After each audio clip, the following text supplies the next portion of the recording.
Spoštovani gostje, spoštovane gostje, še z moje strani lepo pozdravljeni na današnji okrogli mizi Socialno predpisovanje in druge oblike skrbi za skupnost, s katero zaključujemo prvi konferenčni dan.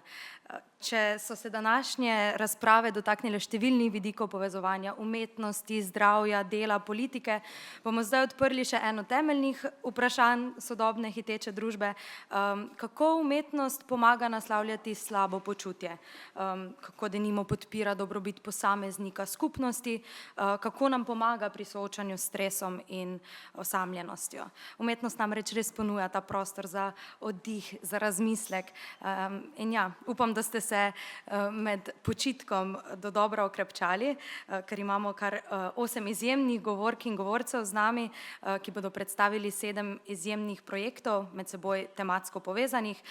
Stelili se bomo od Švedske, Francije, Španije, Slovenije, tako da ja, v naslednjih 2 urah bomo govorili o denimo filmu kot glasu otrok migrantov, pa o plesu, ki povezuje starejše in mlajše, ter o spominjanju, pripovedovanju zgodb, ki gradijo vezi med generacijami.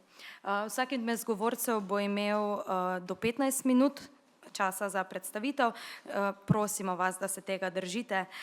Vabimo vas, da morebitna vprašanja vas, goste, prihranite za skupni del razprave, ki bo ob koncu.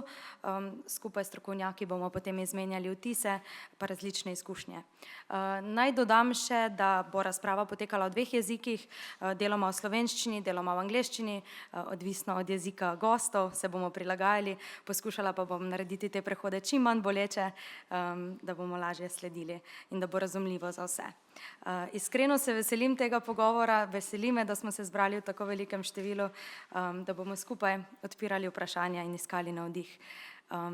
Maybe just these logistic questions or points, like speakers will have each 15 minutes to present, so questions will be at the end, questions from the audience, my questions, and yes, this discussion is going to be in 2 languages because of our guests, and they're coming from different areas, and yes, let's move forward to our first project.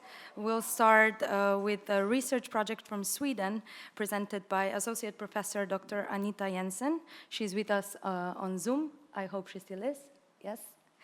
Her study, Healthier Together, How Arts on Prescription Can Promote Psychological Well-Being, explored how structured-based, like group-based arts programs can support mental health and psychological well-being in primary healthcare patients. The program ran over 10 weeks, and the findings show that participants in arts activities can help people feel healthier. But yeah, that I'm not going to say everything. More about that, Anita Jensen. Thanks for joining us. Thank you very much.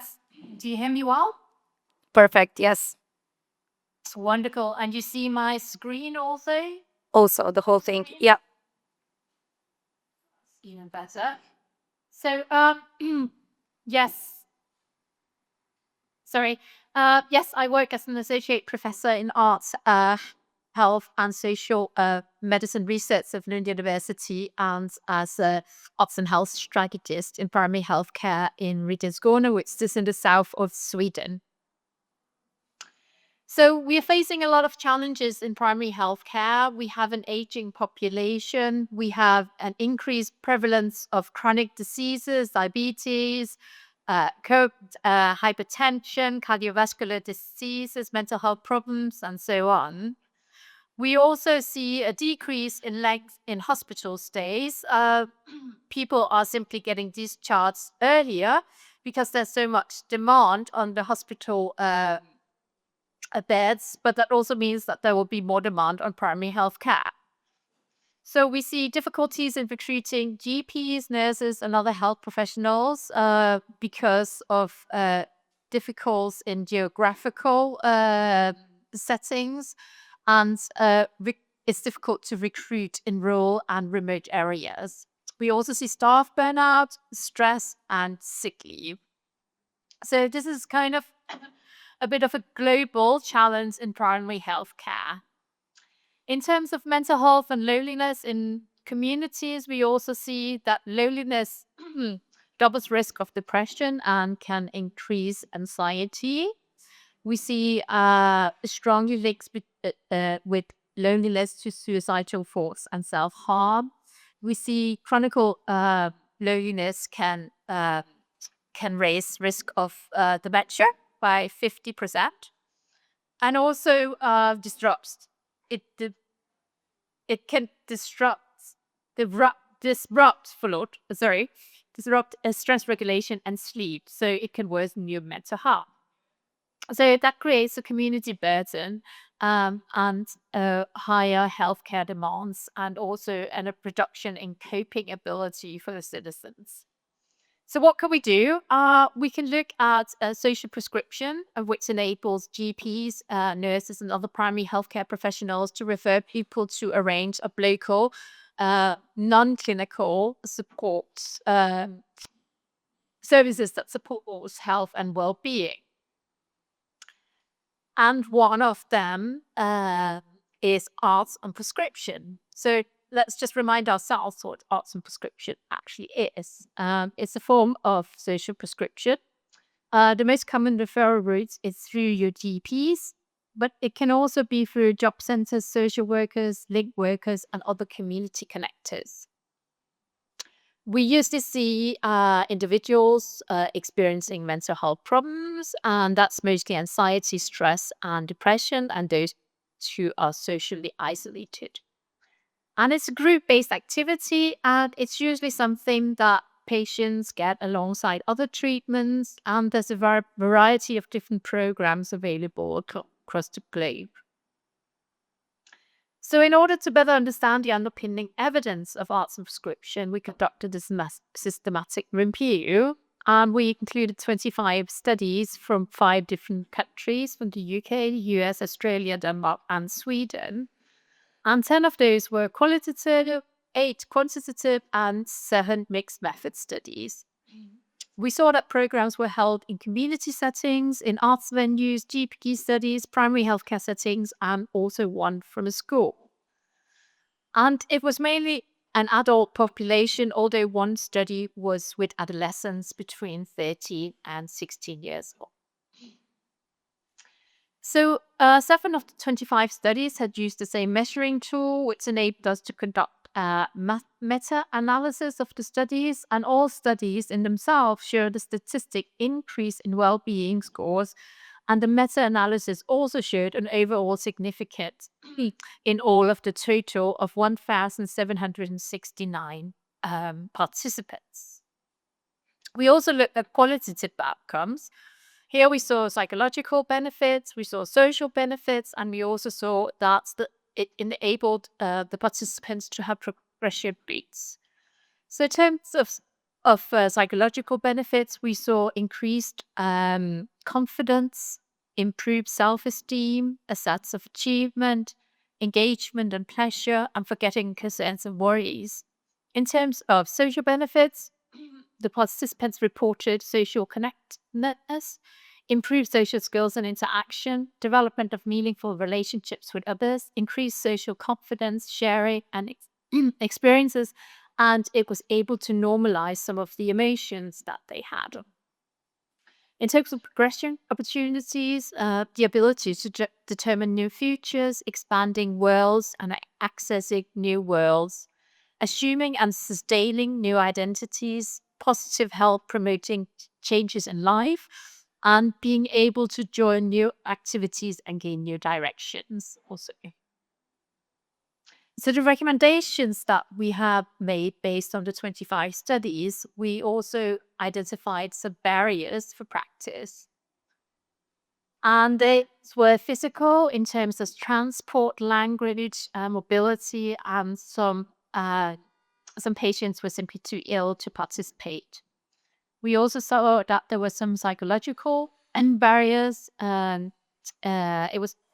could be difficult to engage. Some patients preferred medical solutions. Some considered art as being elitist.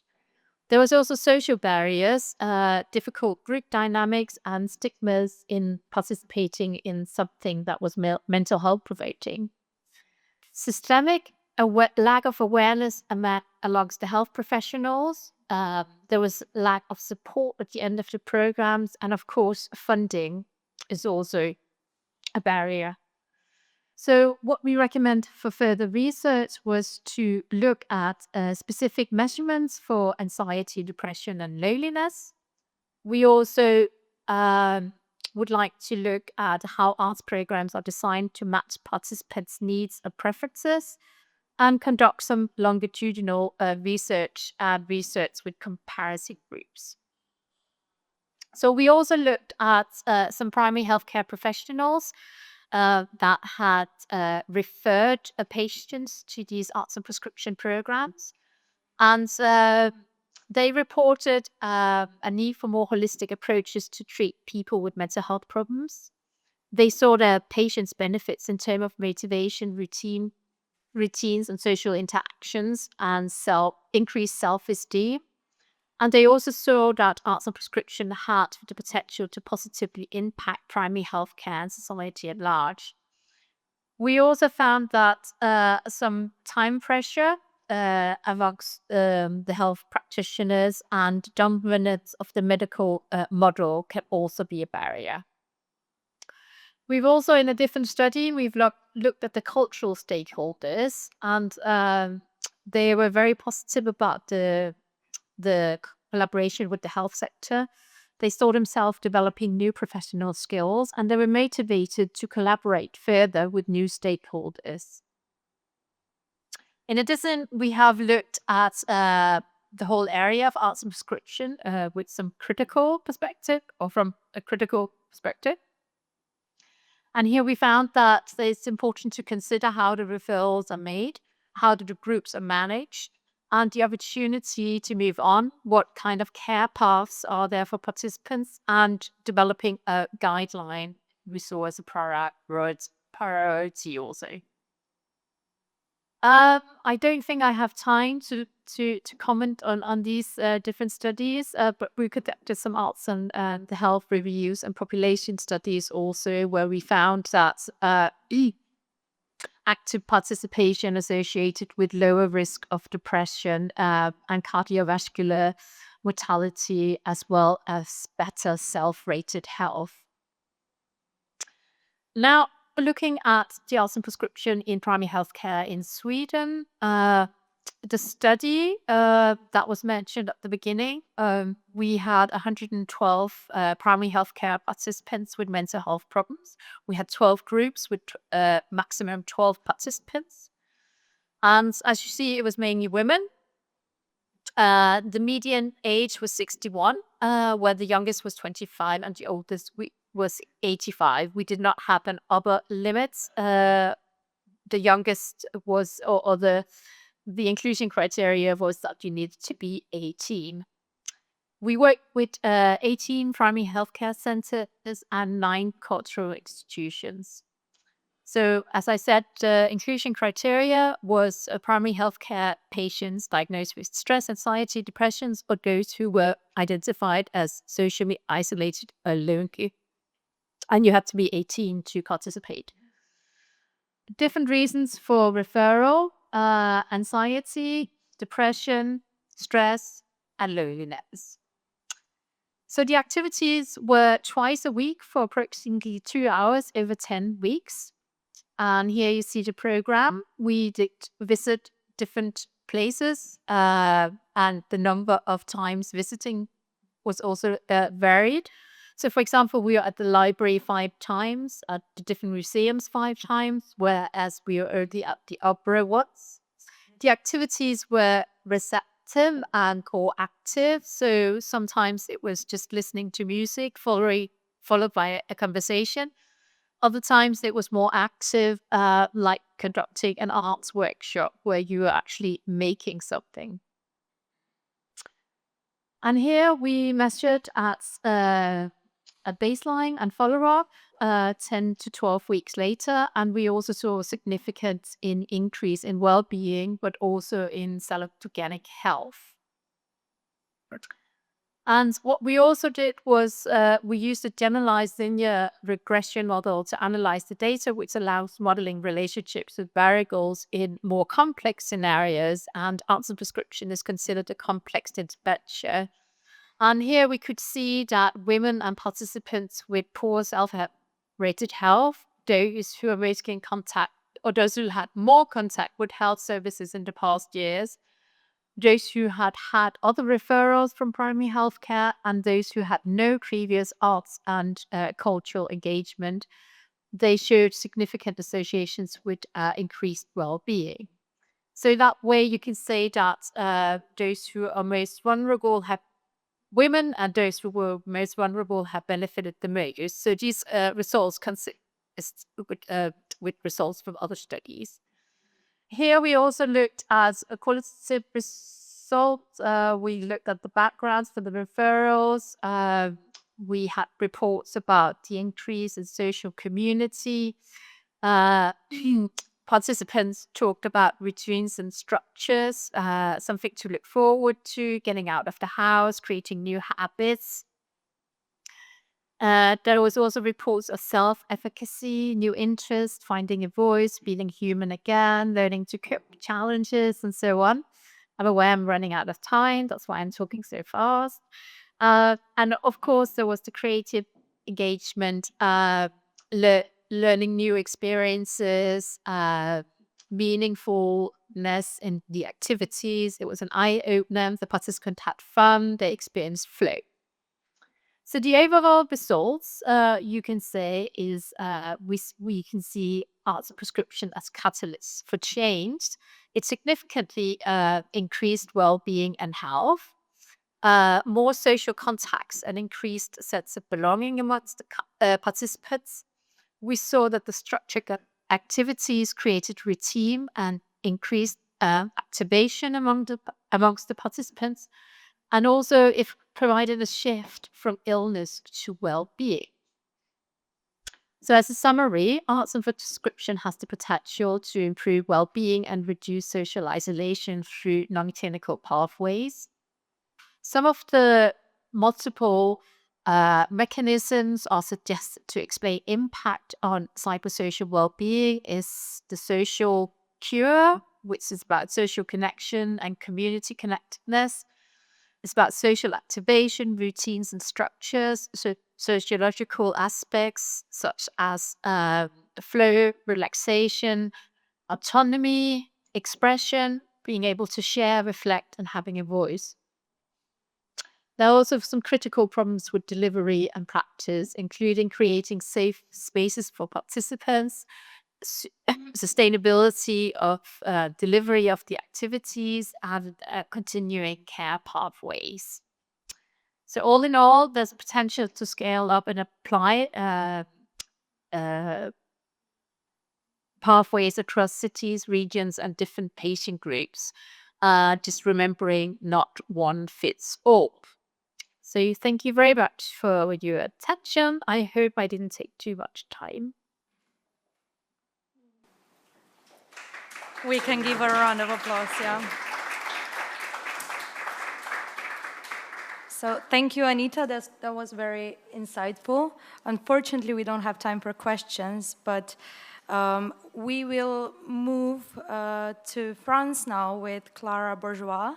She will present the project Taking Care of Caregivers with Culture and Health Practices.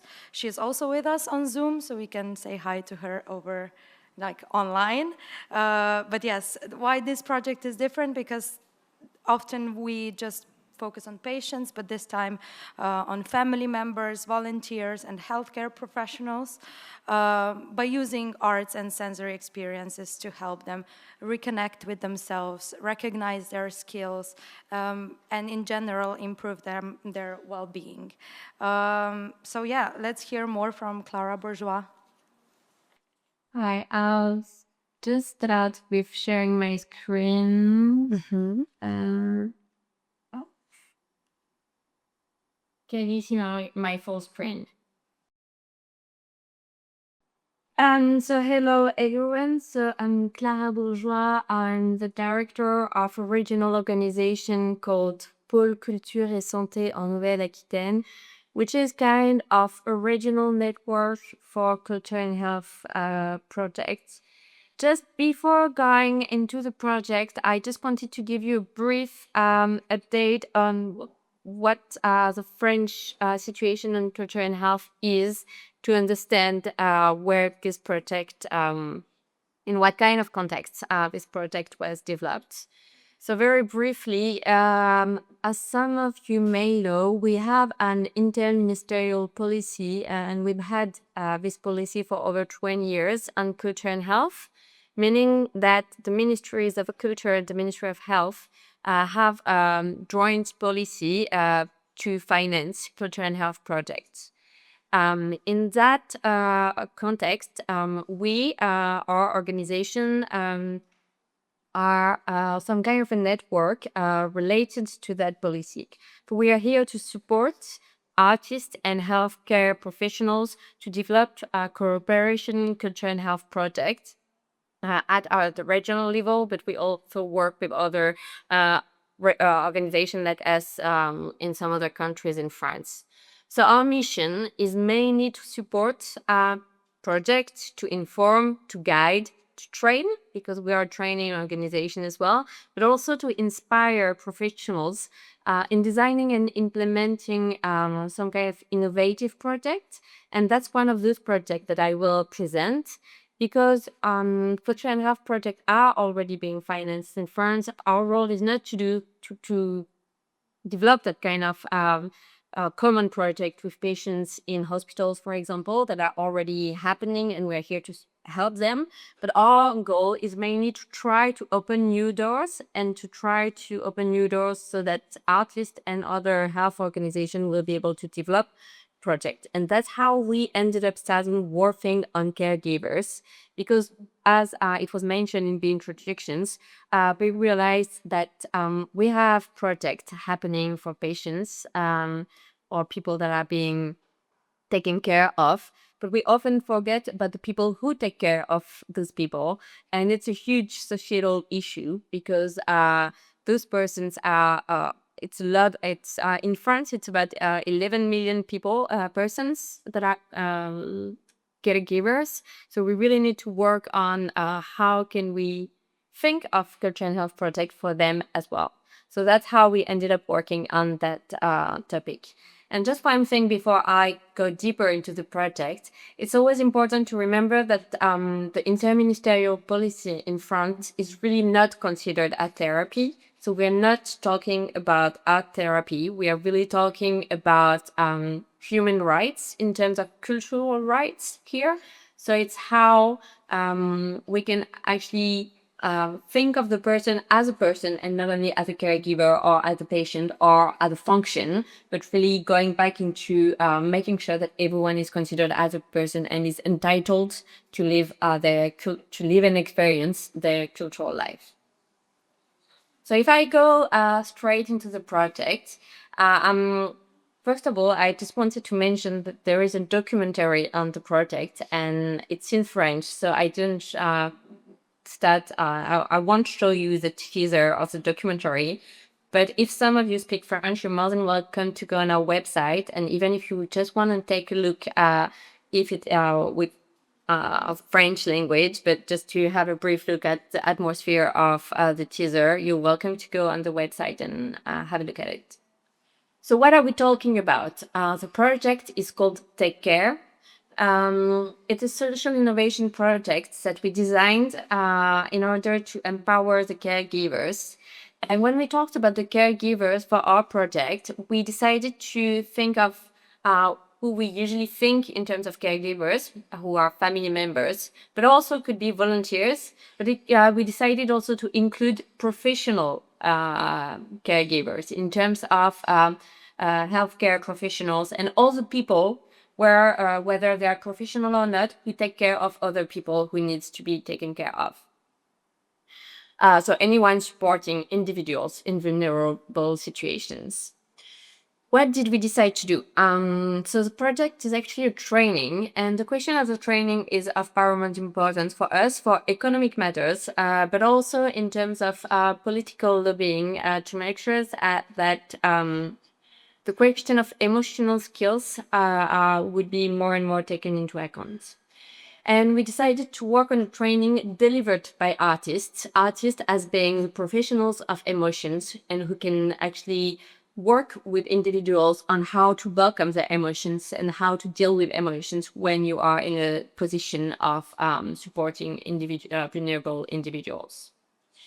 So we delivered that training in what we called third places that are places in rural or urban areas where you could have um, share working space, or you can have a cafe, where you can have different kind of places all together. So you probably have those places in all of your countries. And we decided to do those trainings in those third places because they are interesting proximity places where the people that come, so the caregivers coming to the training, at the end of the training, still have a place locally where they can go back to. And the training is not just an end. They have identified a new place that is supposed to be there to connect people and can keep working with them on the long run. So the project has several objectives. The first one is to reconnect for the caregivers to reconnect with themselves and with others beyond their functional roles. So that's what I was saying before. It's all about how do we make sure that they're not only thinking of people as you're a patient, you're a caregiver, but we are all, first of all, a person. And that's how we go back to that space, even when you are fully booked because you have to deal with your caregiver situation. The second aim was also to recognize and value so the skills that they have learned in terms of emotional skills, obviously, not only organizational skills, but also all the emotional skills they've worked on as being a caregiver, and to enhance the self-esteem and quality of life by learning new tools with the artist. So it's actually about the self-care, but also the emotional awareness. Because caregivers have already a lot of different trainings, but most of them are about financial issues and things like that. But they don't have a space to work on their emotions, even though their caregiver situation requires a lot of work on emotions. And emotions are topic that artists work on, and that's how we decided to have artists that are being trainer in that context. So it's also a place where people will discover techniques to support own well-being in their caregiving roles. So for example, we've had caregivers coming and making, for example, some of them started writing because they were working with an actor. So they started writing after the training. Some others will only just start singing in the morning, or would take 2 minutes per day to do some exercise, body exercise, to work on themselves. So everyone will pick their own tools according to what they feel connected to, but little tools that can help them welcome their emotions and work on their emotions. It was very important for us to make sure that we were not going to say that it would make the situation better or make the situation nice or whatever. I mean, when you're a caregiver, of course, it is tough. And it is important to not say that we're going to turn it into something positive, but rather to help them deal with the situation on the long run in order to avoid burnout or in a situation like that. And it was also about feeling remobilized, recognized, and placed at the center of their role of caregivers. So it's giving them a space where they can take care of themselves and make sure that they have tools where they can go back to their place afterwards and use those tools to take care of themselves on the long term. In terms of implementation, this project has been implemented in 2 places, and actually tomorrow we are starting a new places. So I'm going tomorrow to another area. So it's been tested with different kind of at the first time it was 6.5 days. Now we are going to 4 days only because it's always very difficult to get people to have that time free to do the training. So we are working on little days like that, and that's why we implemented the project 9 times, and we have a big day on the 9th of October to talk with all the partners. We have about 100 people coming to talk about the projects and see what are the next steps. So for now, it's a 4 days program with small groups, maximum 10. Blending we have 2 artists for each program to have 2 different artistic forms, enabling people to react according to what they actually feel connected to. Very briefly to stay on time. So in terms of achievements so far, so we are in this innovative program in terms of how do we make art and sensitivity at the service of care. We're here to create this space of self-care and recognition for caregivers. So it's really a place where they are here, not like weekly activity, but where it's a training where they learn tools that they can use afterwards. And that's why we insisted on the training aspect, and that we're working with the government at the moment to make sure that emotional skills are being recognized for future healthcare professionals, but also for caregivers. For now, in terms of impact, because we've worked with an organization doing social impact measurements, we have the number of 100% of participants who adopted tools to take care of themselves. So all of them went back home and kept using tools that they've learned with the artists to take care of themselves. 93% of them regained energy and motivation, and 75% improved self-esteem and recognition of their caregiving role. For now, the key learnings are that it's a very powerful way to develop emotional and social skills for people that are focusing on someone else and sometimes forgetting about themselves and not taking care of themselves enough. We had a very sad story at the beginning of the project because one of our partners, one of the third place hosting the project, was actually she was a caregiver for her husband and her daughter, and she died of a heart attack at the beginning of the project. So we didn't manage to do the project in that third place, but it was just very highly relevant as well in terms of how she spoke about the project. Was always that it's very often the caregivers who actually go before the people they are taking care of. So the question of taking care of the caregivers in the societal moments where we are in, where we'll have demographic issues with that issue in that matter, I think it's very important. Another key learning is the caring environment, which is essential to foster the mutual support. So working in a place, it wouldn't be the same if we would have done the training in a rental place, for example. Working with a place that is still here once the training is done is really important, and the third place here were very important.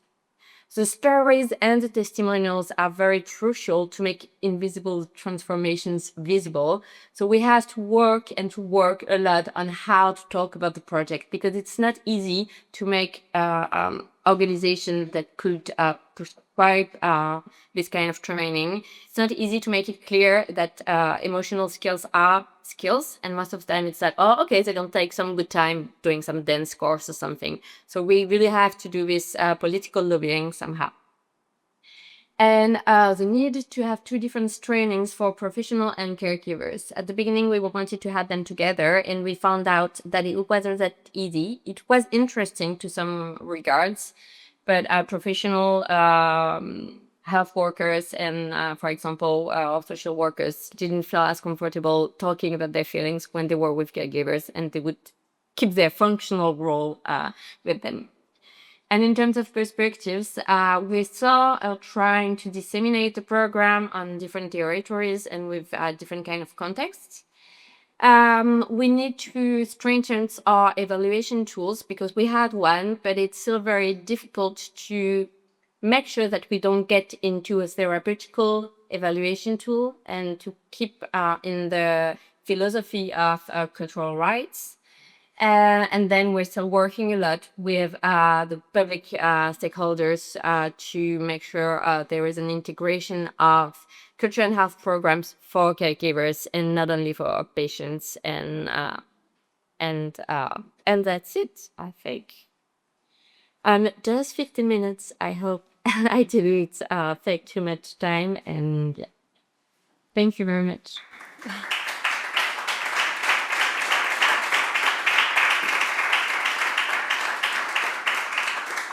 Yeah, that was perfect timing, Clara. So thank you very much. Traveling from France to Spain, but we are happy that we don't have to travel a lot because our guest is here. Lara del Valle, maybe join us on the stage. Yeah, she's coming from a Confetti Studio in Barcelona, and she'll present Community Art Laboratory. Yeah, you can take over, of course. I don't have to present anything. Yeah, stage is yours. How it works this? For the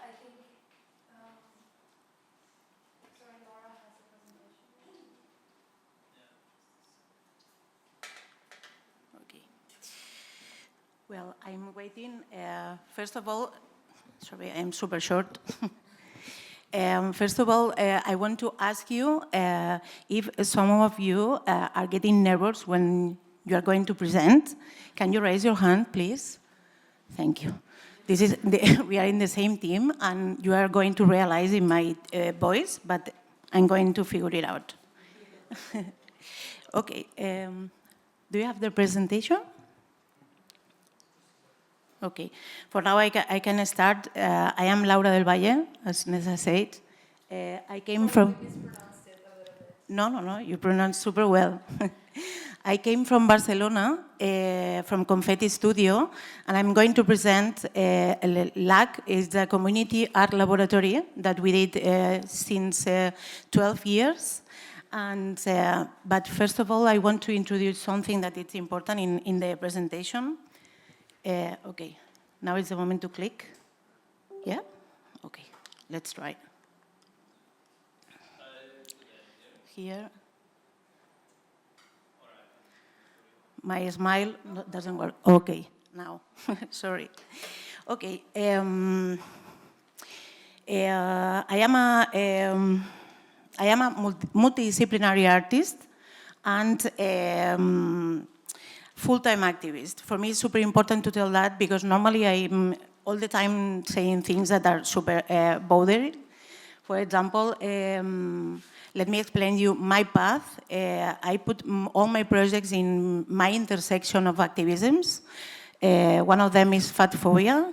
The other one is feminism, anti-racism, ableism, and animalism. Why this is important for me to tell you? Because I think that this is something that shapes and defines how we work and with the people that we work. This is the reason because I put this photo, the other one. I put this photo because normally in Spain you don't see fat women in the screens. So normally I try to appear like the big star and try to reappropriate the spaces. I came from a territory named Red Belt. It's a territory that is super near to Barcelona and contains a specific identity. We are a super activist in this area because it's people that came from Extremadura and Andalusia, and these people is from trade unions, and they are activists, and this is something that influenced a lot what we did and how we did it. We are the rebellion part of Barcelona. So, we can, the other one? Okay. I'm going to explain this presentation in two types of bodies. One of them is a rigid and formal body, and the other one is an informal and soft and tender body. So, wait a moment, I need to organize my cheating notes. So, let's start with what is Confetti Studio. Confetti Studio is a place where the possibility of building projects that demand a dignified life for all is born. It's a path that we are choosing in between one group of artists. We believe that art and all its disciplines are powerful tools for everything. And our premise is that if we are going to put tension in the world, let it be with glitter, fluorite, and a lot of confetti. So I'm going to need some water. Sorry. Our values, as I said, we are transfeminisms, intersectionality, LGBTQ plus gays, anti-racism, anti-fatphobia, anti-capacitism, and animalism. We respect all possible forms of existence, with the exception of those that violate the existence of the majority. So we can move to the next one. So now we are going to enter in the subject. LAG is a community art laboratory, and LAG is super important, this sentence, because it's not an inclusive project, because we cannot include those who have always been. And we are super committed with this idea, because normally we see all the time, no, we are going to include the people. No, these people, we are here. So we need to change this perspective, because if not, we are going to, I don't know the name in English, but it's when someone is trying to sharing with you the power, but this is not the system that we want. The power is on us. It's not in one person or in a collective of persons. So, wait a moment. Sorry.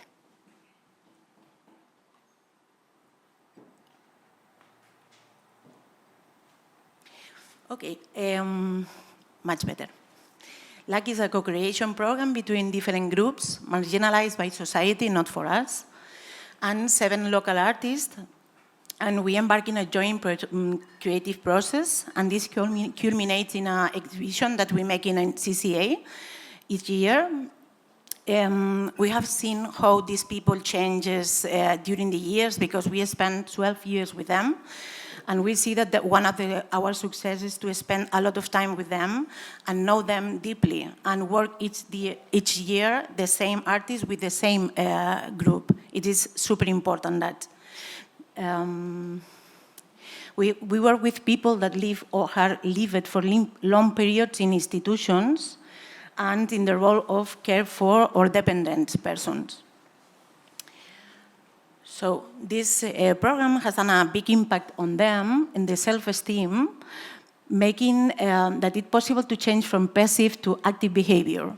When I say that we connect the same artists with the same groups, it's important because we can realize this process.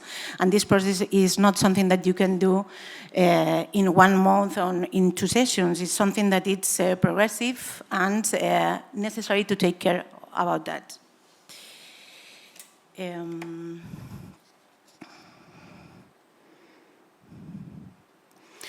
Okay, can we move to the next one? Okay, our goals is to encourage the creativity of people and groups with difficulties in accessing cultural practices. Displays this idea that contemporary art is only for educated people or something that is only for intellectuals. This is one of our main goals. Promote local artists and open safe spaces for community art practices, and to fight against all the stigmas that they suffer, because this co-creation program is in our city, and our city has one of the biggest hospitals about mental health in Catalonia.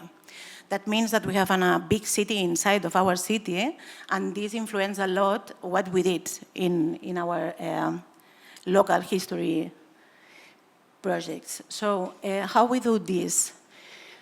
we try to not interfere in the idea. So with the curatorial team and us, we decide one topic, but we try to arrive with the groups without any expectation and try to respect that, because the richness and quality of the proposals are super connected to bring these perspectives from them and help them to contribute in their rhythm and in their capacities.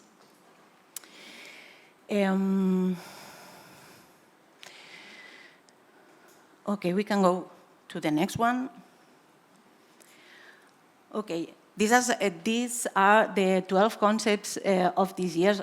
I'm not going to read it, but maybe we can select some. Cosmo Casa was the house as a microcosmos. It was one edition that we talk about what happens inside of our homes and in the spaces that we are living it. Why? Because normally they don't have homes. There is a lot of people and a group of people that lives inside of the institutions. So they don't have this kind of a personal space. They have maybe 3 pieces of clothes or personal things, but they are normally in a space that is not super friendly with them. The result is this exhibition that is one in a year, and one of the most incredible results for us is that they also take part of the workshops and trainings in our art center. That means that they are becoming like the team members. Some of them, we are hiring them, doing trainings too, and we are in the same A level.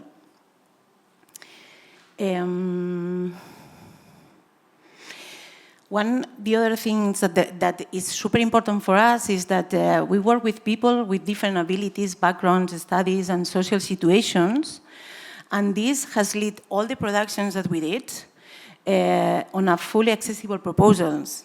I mean, for example, this photo that you see here, this is in Santa Monica Art Center in Barcelona.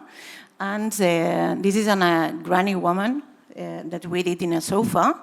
And we have there 20 sound documentaries about their lives, because normally they ask all the time.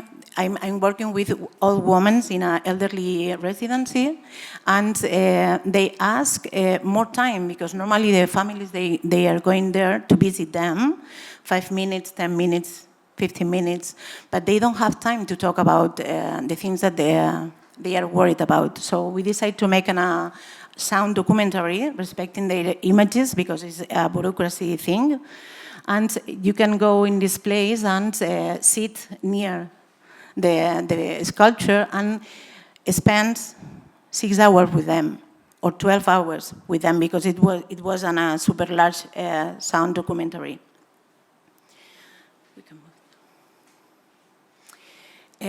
Our local groups are super diverse, for example, from the health park about psychiatrist hospital to a residency or Badras Women's Penitentiary. We work with different social groups and intergenerational groups too, and this is super interesting, because when we reach the goal to mix them, it's more interesting too. When they can work, for example, from their residency with the youngsters in an open center, we arrive at goals more interesting for them. Okay, the acknowledgements, it's not important, but for us it's important to recognize our work, because we have this kind of moment when we start this project that we are going in a path that not everyone was recognizing this path, but now we have this kind of recognition, so we are happy. We can move to the next one. And now we are talking about my topic, the informal and soft architecture. One of the things that we share with my colleagues is that we have our personal pedagogists. We are not pedagogists, but we are artists and activists, and we decide to make the things in our way. And my, my pedagogy, it's radical tenderness, or observation fragility, and community learnings. Radical tenderness is a political practice that directly confronts the violence and coldness with which society perceives the social groups with, we work with. It is super important for us because we spend a lot of time with them, and most of our time is activist time, because obviously the honoraries from the council doesn't make any fair situation. And we perceive that this is one of the things that we share with them, that we share this kind of tenderness relation in between us. We allow ourselves to be touched by tenderness because it challenges the power structures and normalizes violence toward our communities. Communities, I mean, everyone. For us, everyone is inside of our community, and taking care from everyone is a work that gives you a lot of time and a lot of effort. And we embody a critical and loving attitude that encourages self-reflection about the processes and about the relations that we have in between us.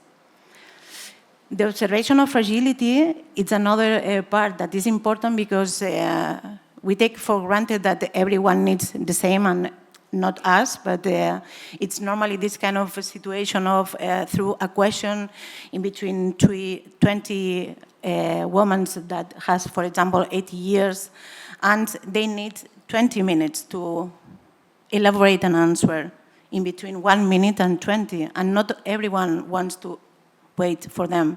And for us, is observe this fragility and try to respect these different rhythms, knowledge, and emotional connections with the process that we did. And we can move to the next one. Learning communities, this is something that for me personally is important, because I learn a lot from Bell Hooks, that was a writer and activist from Afro-descendants, and she defines that these spaces of learning communities should be in a way that have certain characteristics for the people that are inside of these communities, enters in a process of belonging and assimilation. And these places, the idea is these places have to be absent of hierarchy, with our horizontal relationship that is connected with feminism too, because in our perspective about feminism is not hierarchy inside, including the people who facilitate these spaces. We are in a horizontal relation in between all of us. And in practice, that means requires understanding that we all bring a cultural, social, educational, political experience, and that this must be respected and incorporated into the collective knowledge of that community. Because if not, we are not learning. We are excluding again and again and again. And this extended to our groups. We work with incorporate these learning difficulties that I told you, for example, no? This kind of moment that you are assuming that this person that has an academical background and is suffering a lot because he's entering in a process of dementia, and you are not understanding that he's suffering because he's being aware that he's losing something super important. So take this kind of details inside of this community space. And if we take into account this gift of bell hooks, we understand that we must constantly widen our gaze to include more and more specificities of the groups, and try to understand that this is important to their adherence to the project. So we can move to the next one. Pedagogies of friendships is another part, but I don't know if I have time or not. No. Okay, we can move. No, it's okay. We can move to the next one. Pedagogies of friendships is another part of our pedagogies, and for summarize super fast. No, in this one. Tenderness works because it's adaptive and porous and attends to life. Fragility gives us humanity and common sense. Horizontality gives us humility to work with them. And friendship is a tender embrace of artistic practice. And this is a near future, but I don't want to keep more time. Sorry, that's all.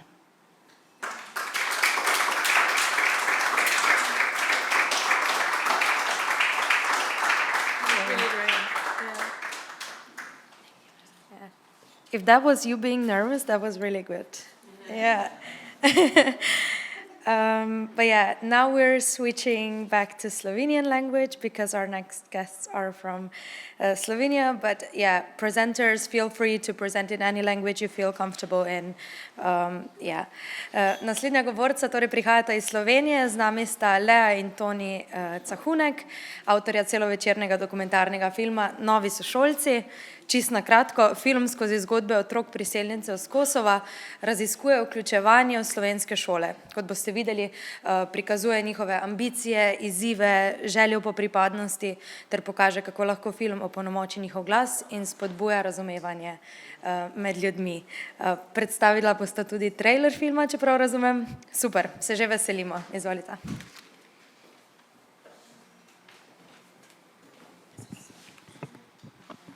Hvala, Neža, in lep pozdrav seveda tudi z najine strani. Sva Toni in Lea Cahunek in skupaj sva ustvarila dokumentarni film Novi sošolci oziroma New Classmates. Samo vključevanje otrok z Kosova v slovenske šole je zagotovo ena izmed tistih res najbolj akutnih in aktualnih tematik, s katerimi se ukvarjajo številne šole po vsej Sloveniji. Imel pa sem to srečo, da sem kot ustvarjalec dokumentarnih filmov vedel, da gre za eno zelo vročo tematiko že vrsto let pred tem. Namreč imel sem družinski privilegij, da se s to tematiko že vso svojo kariero ukvarja moja sestra, ki pravkar zaključuje doktorsko dizertacijo na to temo. Delam kot socialna pedagoginja v osnovni šoli in glede na povečanje števila priseljencev z Kosova sem zaznala nekako interes za učenje albanskega jezika in pa albansko kulturo in kar naenkrat se mi je zazdelo, da to temo velja raziskovati. Čisto za primer, od leta 2018 v Sloveniji številke priseljencev z Kosova strmo naraščajo. Za primer, v letu 2016 smo imeli približno 1500 priseljencev z Kosova, v letu 2020 okrog 4000, tako da vidimo, da ta številka se nekako povečuje. Zdaj, zakaj pravzaprav priseljenci iz Kosova? Dolgo časa so bili spregledana skupina, ker so bili tako uspešno zapakirani v skupino priseljencev z republik nekdanje Jugoslavije, če tudi vemo, da se najhitreje ločijo prav po jeziku, ki jim povzroča številne izzive. Midva so se pripravila v angleščini, pa so se zdaj odločila, da v slovenščini pa zdaj morava spremeniti, tako da sem malo zmedena.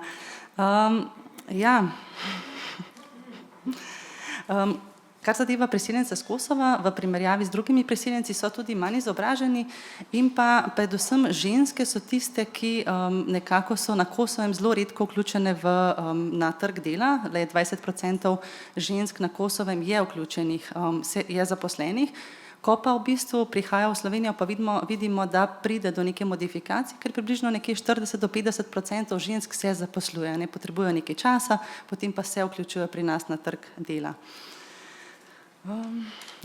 Na začetku so prihajali večinoma moški, zdaj v zadnjem času pa prihajajo, če bi prihajali moški, potem jaz kot socialna pedagoginja v šoli najbrž niti ne bi čutila nobene težnje po raziskovanju te teme.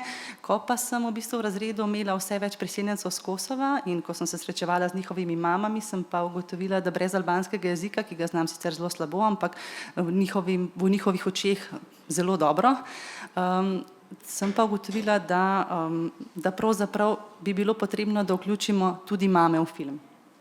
Ja, in ko sem jaz v bistvu leta 2018 začel pisati ta scenarij, sem najprej sestro vprašal, a bo to čez 5 let še aktualno, ker sem vedel, da običajno dokumentarni film kar nekaj časa ustvarjaš, najprej da dobiš kakšen denar, potem da ga posnameš, da ga zmontiraš in nekako me je prepričevala, da bo. Potem je seveda prišla še pandemija in smo vse skupaj prestavili na leto 2022, ko smo imeli prvi snemalni dan. V naslednjih dobrih 2 letih je bilo teh snemalnih dni še 20 v Sloveniji in 15 na Kosovu. Sledilo je seveda še 1 leto za montažo in postprodukcijo, ampak v letu 2025 smo dokončali 90-minutni celovečerni dokumentarni film. Žal danes nimamo možnosti, da bi si ga seveda v celoti pogledali, ampak lahko pa vseeno pokaževa trailer, toliko da si lažje predstavljate, kaj smo ustvarjali.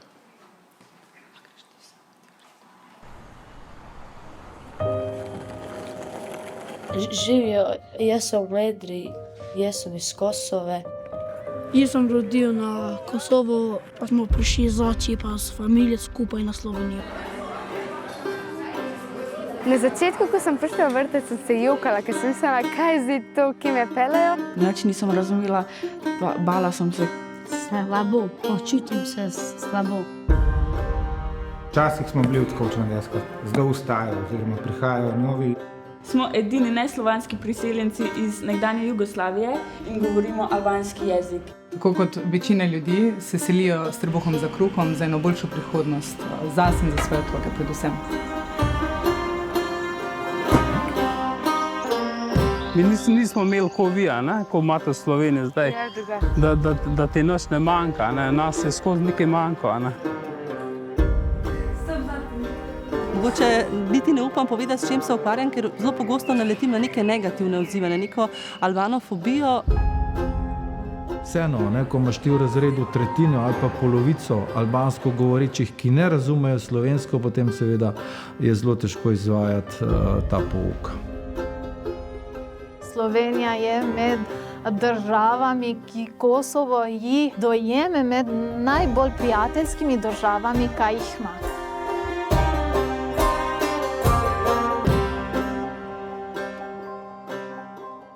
Priti sem nazaj je ful lepo. Še kar se spomnim, kako sem tukaj hodila.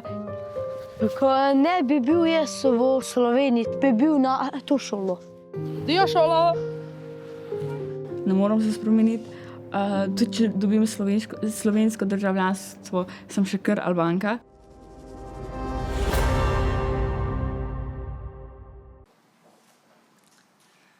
Ja, v filmu Floralba, Ledri, Soela in Masar poudarjajo, na hitro bi rekli, eno tako enostavno željo, da želijo biti vključeni. Floralba reče, želim si imeti prijatelje, najbolj me je strah, da bom prišla na novo šolo, pa ne bom imela niti enega prijatelja. Njihove ambicije so podobne ali enake tistim, kot jih imajo njihovi vrstniki, predvsem na začetku.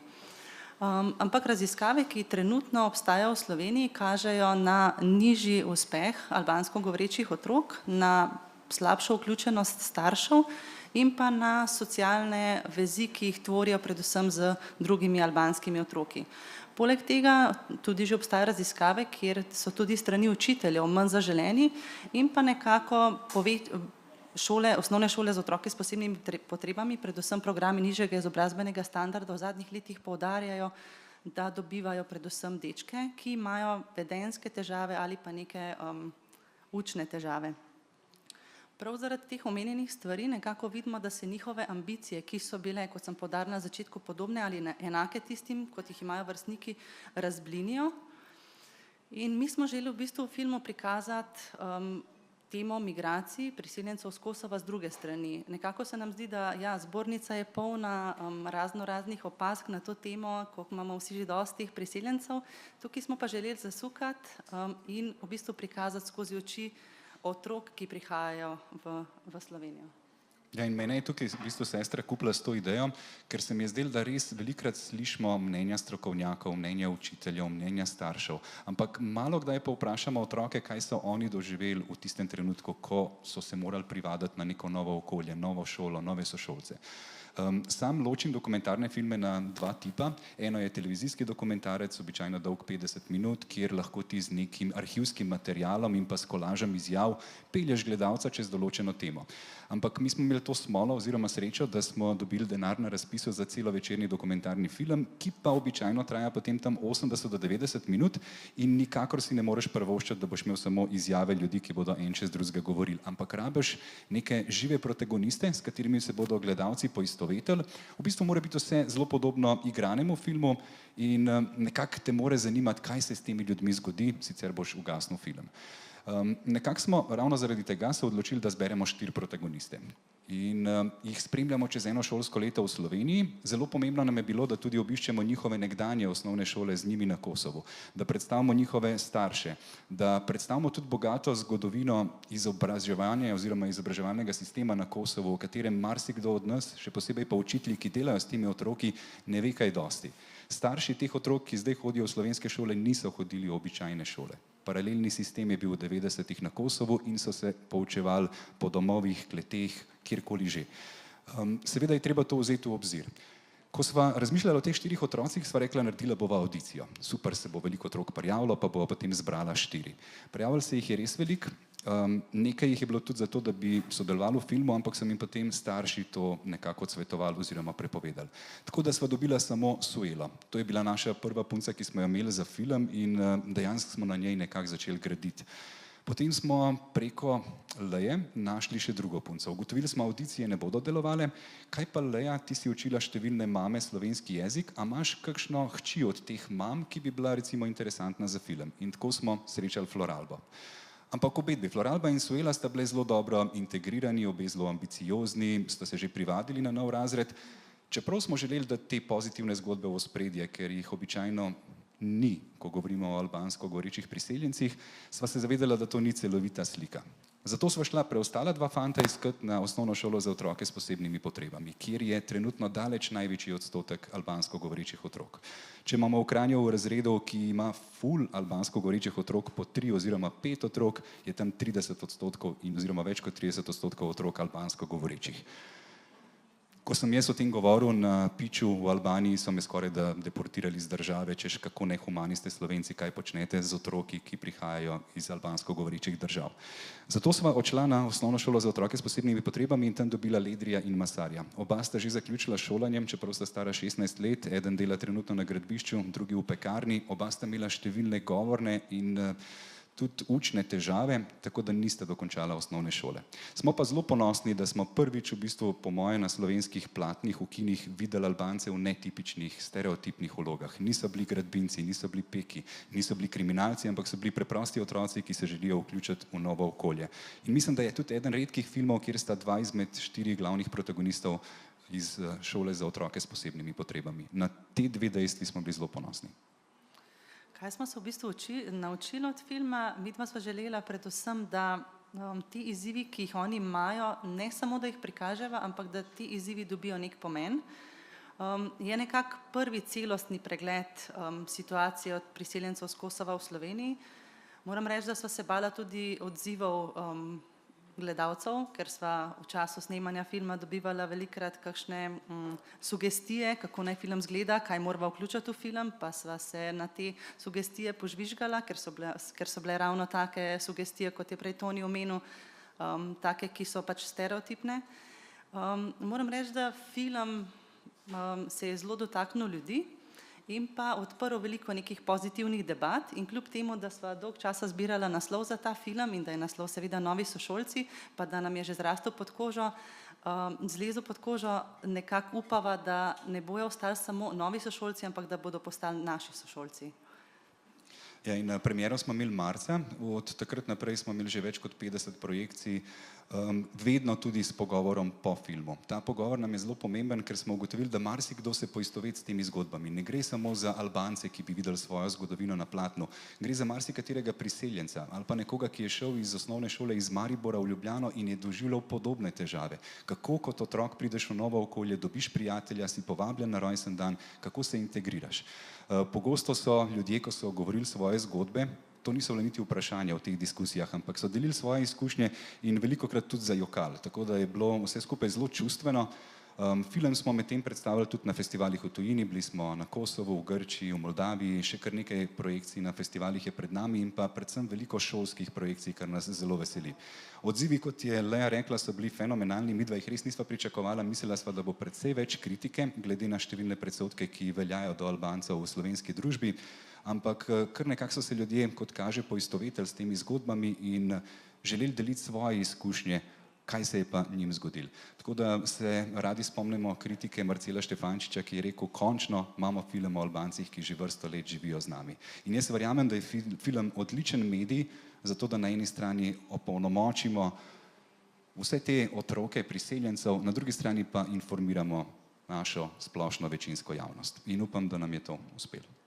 Ja, zagotovo pa pač je pomembno, seveda tudi ne želiva prikazati zdaj, da mnenje učiteljev pa mnenje zbornice ni pomembno, ker bi na ta način tudi jaz pljuvala v lastno skledo. Definitivno je pomembno, ampak pač zdelo se nam je pa, da manjka ta otroški del, da manjka, da pogledamo na situacijo skozi njihova očala. No, tako da upam, da smo s filmom to nekako zaokrožali.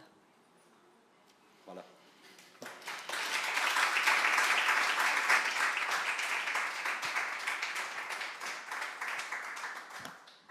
Odlično, hvala. Naslednjo pa pred mikrofon vabim Jasmino Ferček, ki se nam bo prav tako pridružila online. Prihaja iz kolektiva Olub in bo predstavila projekt Rethread, skrb zase in skupnost skozi tekstil in naravo. Jasmina se že vrsto let ukvarja s participatorno umetnostjo, umetnostjo v zdravju in različnimi skupnostnimi praksami. In imela sem ta privilegij, no, da sem z njo že tudi večkrat sodelovala in spremljala čudovito delo Jasmine in njenih sodelavk. Pri tem konkretnem projektu pa udeleženci delajo s tekstilom, se povezujejo z naravo ter izvajajo refleksivne vaje. Več o tem pa Jasmina Ferček. Jasmina, upam, da si z nami. Ja, evo, jaz sem. Hvala Neža, hvala tudi Lea in Toni za prejšnjo predstavitev. Meni je bila super, ste me zelo dotaknili in komaj čakam, da vidim film. Mi je pa žal, da od konfetijev, od skupnosti konfeti nisem, pač mi je bilo mor, nisem videla v predstavitvi, no, to, tako da to. Tudi prosim, če bi mogoče šla preko časovnice, ker nimam zdaj tukaj nobene ure, samo dajte me opozoriti, no, da ne bom predolga. Torej, ja. Zdaj sem se jaz pojavila, tam so tako moje slike. Zdaj, jaz bi rada povedala to, da začela bi tako, da kdo sem jaz, kot je že Neža povedala, sem del kolektiva Olub in tukaj na levi strani vidite veliko projektov s tekstilom. Mi smo na nekem področju umetnosti v zdravju že 15 let, takrat, ko še sploh ni bilo tega termina nekako. Tako da začeli smo delamo predvsem z ženskami, s priseljenkami in naše delo se je začelo z jugoslovanskimi priseljenkami iz bivših jugoslovanskih republik na Jesenicah. Tako da kot nadobudne umetnice, tekstilke, tekstilne ustvarjalke, rokodelke, oblikovalke smo prišli na Jesenice in začeli delati z 15 gajstnimi priseljenkami, to so bile že upokojene ženske, prišle so večinoma zaradi ekonomskih razlogov in dosti hitro mi je postalo jasno, da samo v bistvu neke umetniška znanja, rokodelska znanja ne bodo šla skozi. Tako da skozi 6-letni projekt, bili smo z njimi v bistvu, imeli smo možnost delati 6 let, financiralo nas je Ministrstvo za kulturo, smo v bistvu vsaka posebej začeli se dodatno izobraževati, sem šla na študij pomoči z umetnostjo na pedagoško fakulteto Univerze v Ljubljani, ki mi je dala osnovna znanja s področjem v bistvu nekih praks, lahko rečemo neke arts therapy prakse, da sem lahko v bistvu tudi iz drugih vidikov zagrabila to skupino, jo v bistvu bolj podporo lahko vodila, držala zgodbe, držala čustva, tudi bila del, nekako se soočala z njihovimi konflikti, z socialnimi situacijami in vse to, nekako bila boljše opremljena. Tako da sicer raziskujem tudi na področju žensk, tekstila, dobrobiti in zdravja, tako posameznic kot v skupnosti, dela s tekstilom v skupnosti, sem strokovna sodelavka na Bienalu, tekstilna umetnost na Bienalu, v bistvu tekstilne umetnosti od leta 2023. In sem zdaj polna članica Slovenskega združenja umetnostnih terapevtov ter Evropske federacije likovnih terapevtov.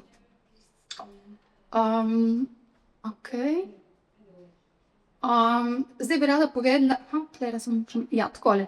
V bistvu Zala Oruk je direktorica tekstilnega bienala, ki je stacionirana v Kranju, se pa tekstilno umetniška dela iz leta v leto predstavljajo širše, tako da so se letos, tretja edicija bienala predstavlja koliko v Kranju, tudi v Škofji Loki, Novi Gorici, Stari Gorici, Tržiču, Idriji in Jesovicah. V bistvu se je zelo zavzela, že od nekako leta 2021 jo zanima, kaj je s tem, v bistvu s tekstilom na področju dobrobiti in zdravja. Tako da sem imela možnost v bistvu ob njeni spodbudi sodelovati začela v bistvu vso znanje, ki sem ga dobila na študiju, skozi magisterij, pa tudi skozi raziskave, tukaj nekako praktično uporabljati in skupaj začeli sodelovati, se je Zala v bistvu pokazalo zelo en tak senzitiven interes in željo po enem poglobljenem razumevanju, kaj se na področju umetnosti v zdravju, umetnosti in zdravju na tem kontinuumu, ki ga jaz doživljam kot nek kontinuum, to se pravi eni strani mediki, na drugi strani umetnostni terapevti ali pa recimo tudi likovni psihoterapevti ali kakorkoli, kaj se v bistvu tukaj res dogaja, kakšne so razlike v njihovih znanjih, kaj lahko ponudijo, kdaj uporabljamo ene pristope, kdaj druge in tako dalje. Tako da v bistvu Zalo skupaj smo nekako, Zala je ponudila tekstilne bienale kot platformo, kjer se začnejo dogajati tudi stvari, tudi projekti povezani z zdravjem in dobrobitjo. In že do leta 2023 smo organizirali eno strokovno okroglo mizo, pripravili članek ter priročnik, vse je dostopno na spletni strani tekstilnega bienala, ter se tudi uspešno predstavili na mednarodni konferenci umetnosti v zdravju v Lizboni v Mathnu muzeju in prav tako smo bile povabljene, da predstavimo raziskavo in workshop na nordijski ikonoterapevtski konferenci na Norveškem. Torej, kaj je retreat? V bistvu v slovenščini smo ga prevedli v odmik, vendar ni tako zabaven naslov, ker v bistvu tukaj je lušen, v angleščini lušen, ki se v bistvu poigravamo z besedo retreat in retreat kot nit. Torej, to je program, ki sem ga zasnovala kot kuratorka. Imela sem možnost, Zala mi je dala vse možnosti, da lahko povabim od umetnikov do profesionalcev, ki delujejo na področju umetnosti v zdravju, do likovnih psihoterapevtov. To se pravi, sem lahko nabirala izpod vsega tega dežnika umetnosti v zdravju strokovnjake iz najrazličnejših koncev sveta. Tako da, kot pravim, šlo je za eno strokovno predavanje ter tri izobraževalne, ampak tudi tako v self-care usmerjene dneve, kjer so uporabniki, bile so uporabnice, dobile dodatna znanja in predvsem lastne izkušnje, kako umetnost, naravo in self-care vključiti v svojo pač osebno ali tudi profesionalno prakso. Torej, lokacije, v katerih so se dogajale te delavnice, srečanja, terapevtski sešni so bili razpršeni po Kranju, dogajali so se v prijetnih kulturnih ustanovah, pa tudi v naravi, ki je Kranj v bistvu poln od češnjega vrta do v bistvu kanjona reke Kokre, hortikulturnega vrta in podobno. Naše uporabnice jih je bilo 30 in prišle so predvsem iz Slovenije, pa tudi Italije, Hrvaške, Avstrije in Nemčije. Naše strokovne sodelavke, mentorice tega srečanja pa so bile, kot sem že prej omenila, likovne terapevtke, strokovne delavke na področju umetnosti v zdravju, v naravi utemeljene, umetnice, ki delajo v naravi utemeljene prakse, social artist, da ne prevajam, tudi tekstilne aktivistke smo imeli povabljene, imeli smo tudi gozdnega terapevta in umetnice, ki delajo znotraj skupnosti. Prihajale so iz Portugalske, Združenih držav Amerike, Hrvaške, Ukrajine, Turčije in Slovenije. Asociacija je financirala 10 umetnicam to izobraževanje brezplačno. To so bile umetnice, ki so izrazile željo po tem, da bi se naučile novih veščin z področja umetnosti v zdravju. Tako da, ja, so one, kot vidite, so zasedali nekako tretjino prostora vsi uporabnic. Meni se zdi, da je s tem tekstilni bienale se postavil ob bok vsem tako imenovanim tretjim prostorom, ki ga je že omenjala kolegica iz Francije. Torej, tretji prostori so pač ta neformalni prostori nekih skupnosti, to so lahko muzeji, knjižnice, tudi kafiči. Nekateri moji kolegi, likovni terapevti, delajo celo v shopping centrih, zato da dosegajo v bistvu neko publiko oziroma neke ljudi, ki jih sicer ne bi mogli nagovoriti, da dobijo neko izkušnjo o uporabi umetnosti na področju njihovega dobrega počutja, zdravja in podobno. Torej, nekako se zdaj s tekstilni bienale in s tem nevladna organizacija kar nekako postavlja ob bok mnogim svetovno znanim likovnim galerijam, muzejem, knjižnicam, ki to že leta počnejo. Jaz vidim ta tretji prostor, v kateri se dogaja neka vabilo skupnosti, da se drži aktivnosti vezanih na zdravje, psihično zdravje, zdravje nasploh in neko socialno povezovanje, krepi občutek pripadnosti in povezanosti. Vidim kot nek most. To je tako klic oziroma prostor je kot nek most, ki premošča tako tiste, ki so izolirani, da se lahko ponovno vključijo v skupnost, kot tiste morda z nekimi psihičnimi izzivi, ki imajo nek predsodek pri tem, da bi se vključili v klinične prakse, pa začnejo tukaj. Tukaj spoznajo, kako je lahko umetnost in terapevtski pristop, kako so lahko prijetni, varni in potem, če želijo, in opremljeni s več znanjem in boljšimi izkušnjami, nadaljujejo tudi svoje zdravljenje oziroma samo neko raziskovanje v nekih bolj kliničnih ustanovah, psihoterapijah in podobno. Torej, naš cilj je bil doseči ljudi v poklicih pomoči, torej pravi helping the helpers. Tukaj je stanje te izgorelosti v bistvu dosti visoko. Socialni delavci, psihologi, pedagogi tudi, poročajo pravzaprav o izgorelosti, o tem, da nimajo časa se ustaviti, da nimajo časa razmisliti več, kdo so, kam grejo, da so v bistvu kot v enem takem začaranem kolesju, kjer ne vidijo konca in izgubijo nek stik s sabo in s tem, kar jih v življenju veseli, in v bistvu se odzivajo zelo avtomatično, pa nek avtomatizem. Tako da tu je bil klic profesionalcem, ljudem, ki so v poklicih, ljudem, ki delajo z ljudmi, recimo, ki delajo z drugimi ljudmi, da se za 3 dni nekoliko ustavijo, poglobijo vase, se povežejo z naravo, s sabo, izkusijo kako je biti nahranjen v skupnosti, kaj pomeni skrbeti zase, kaj nudi lahko narava, kako se lahko napolnijo, regenerirajo, izrazijo sebe. S tem so pa dobili tudi mnogo orodij v tem, kako profesionalno čisto porabiti umetnost, naravo in neke self-care in community care strategije v svojih bodisi izobraževalnih, umetniških ali profesionalnih izzivih vezanih na pomoč drugim.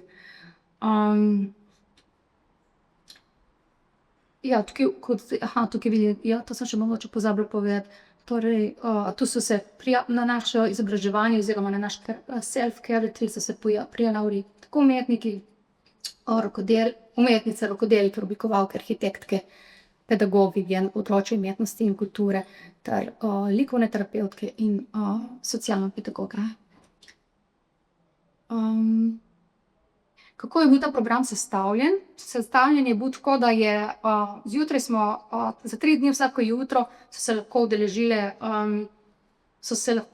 udeleženke priključile v gozdni kopeli, se pravi, se nekako oglasile z naravo, z Mitjem Samcem, ki je certificiran gozdni terapevt in kar se je dogajalo v Hortikulturnem vrtu v Kranju. Potem sta sledili, lahko ste si izbirali, pa ne, 2 različni likovno-terapevtski delavnici. Ena je vodila Jasmina Packi iz Hrvaške. Ona je predstavila metodo Storyplot, to se pravi pripovedovanje zgodb skozi tekstil. To je šlo za 3 dni poglobljenega terapevtskega dela. Druga možnost je bila, da so se prijavili k svetovno znani likovni terapevtki in aktivistki ter umetnici Sabnit Talvar iz Združenih držav Amerike. Ona je predstavlja socialni in v skupnosti utemeljeni likovno-terapevtski model. Se pravi, tukaj je šlo za manj poglobljeno delo, vendar s tem, da je naslavljala neko temo, ki je vzniknila v skupnosti in jo razvijala in so skupaj raziskovali in ustvarjali na to, na koncu pa tudi razstavili ta skupna likovna dela. Popoldne so imeli možnost izbirati med 2 delavnicami v naravi. Smiselno smo to umestili tako, da je v bistvu po terapevtskih delavnicah se nam je zdelo, da je v redu, da se nekako čustva uravnajo in skozi ročno delo z naravnimi elementi. Tukaj vidite prepletanje močvirske trave z Matejo Kavčič in Ivito Ivičič, ki je nekako ki je bilo zelo telesno, senzorično, ki je ljudi spravilo v telo, če so prej bili mogoče se nekoliko čustveno ali pa nekje razpršeni v mislih, kaj se mi je dogajalo na teh bolj terapevtskih aktivnostih, tako da tukaj smo jim postavili telo, material, v dotik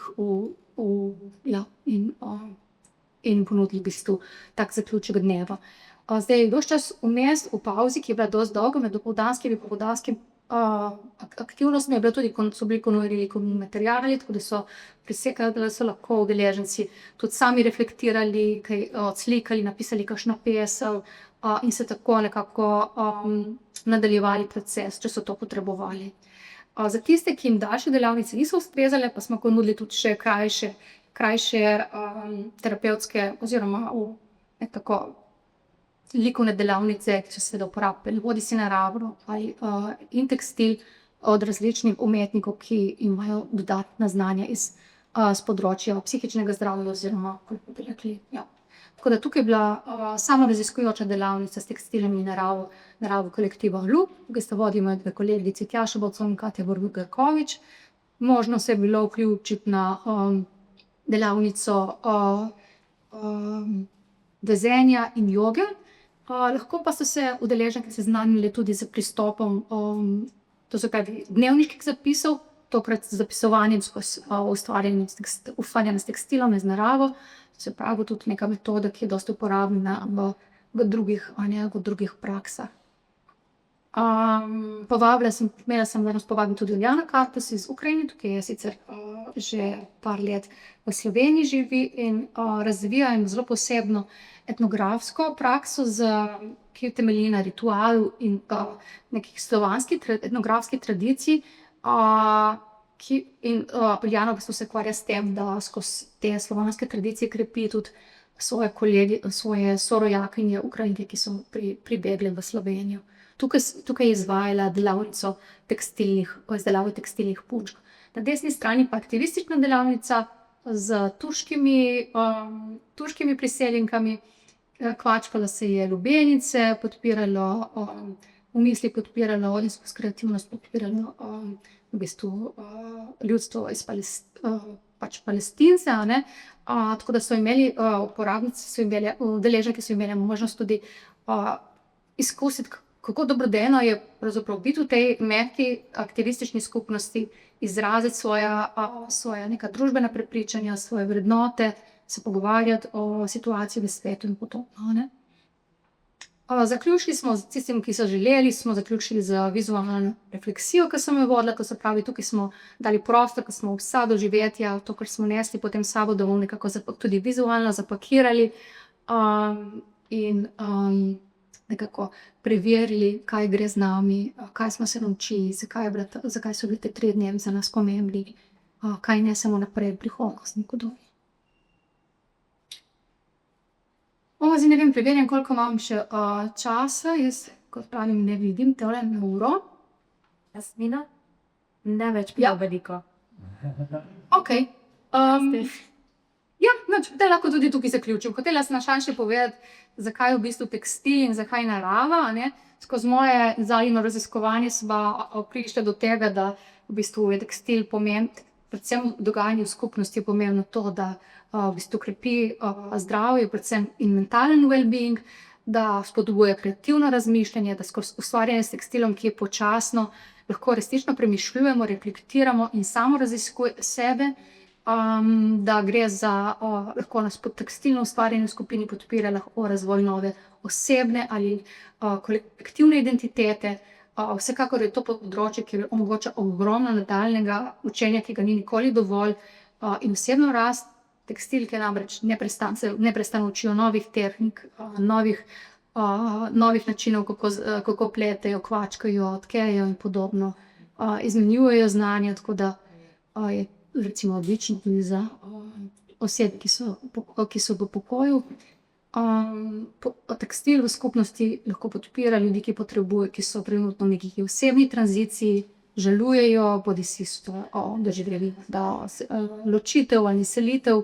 Prav tako zelo odlično podpira socialno in kulturno tranzicijo, na primer za migrantke, tudi za osebe, ki so prišle iz zapora, ali pa neke druge izolirane skupine, ki se želijo ponovno vključiti v družbo.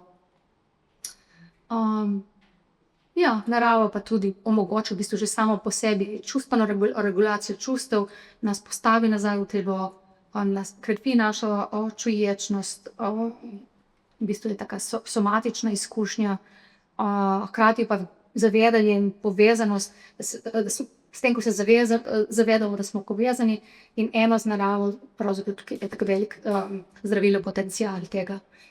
Tako da jaz bom tukaj zaključila. Tako da se vam zahvaljujem za pozornost in pričakovanje naslednje v bistvu spikace.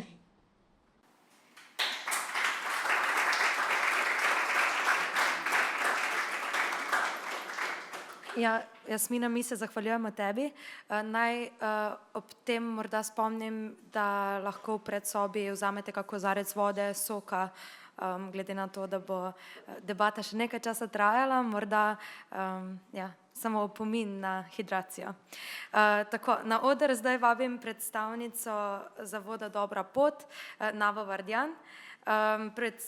Spoznali se bomo v bistvu z nagrajenim projektom Zapisi spomina, krepitev medgeneracijskih povezav skozi starejše kot varuhe spomina in ustnih tradicij.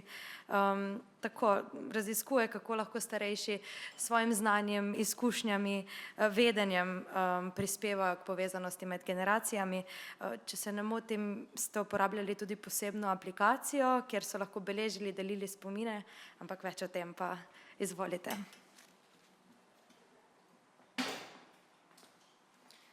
Hvala lepa in lepo pozdravljeni še v mojem imenu.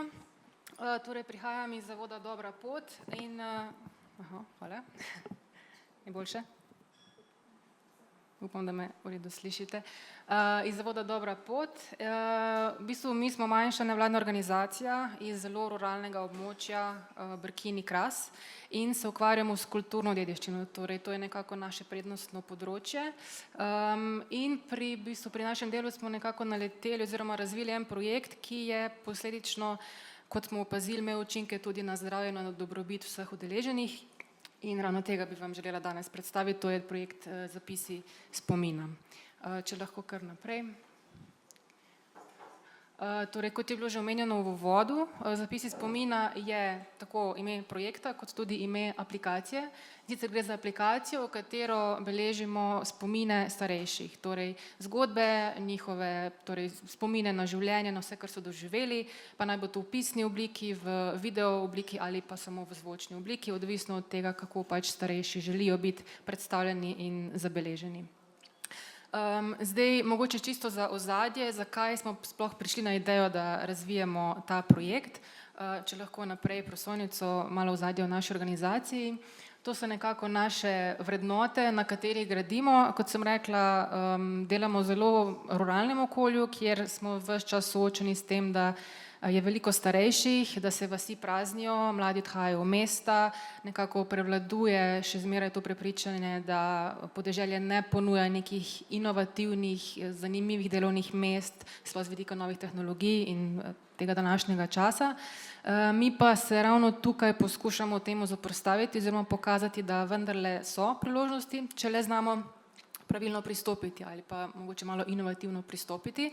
In zelo se trudimo povezati torej to staro dediščino, nekaj iz preteklega časa, s sodobnim svetom, torej z novimi oblikami, z novimi tehnologijami, in tako je se rodila ta ideja o aplikaciji.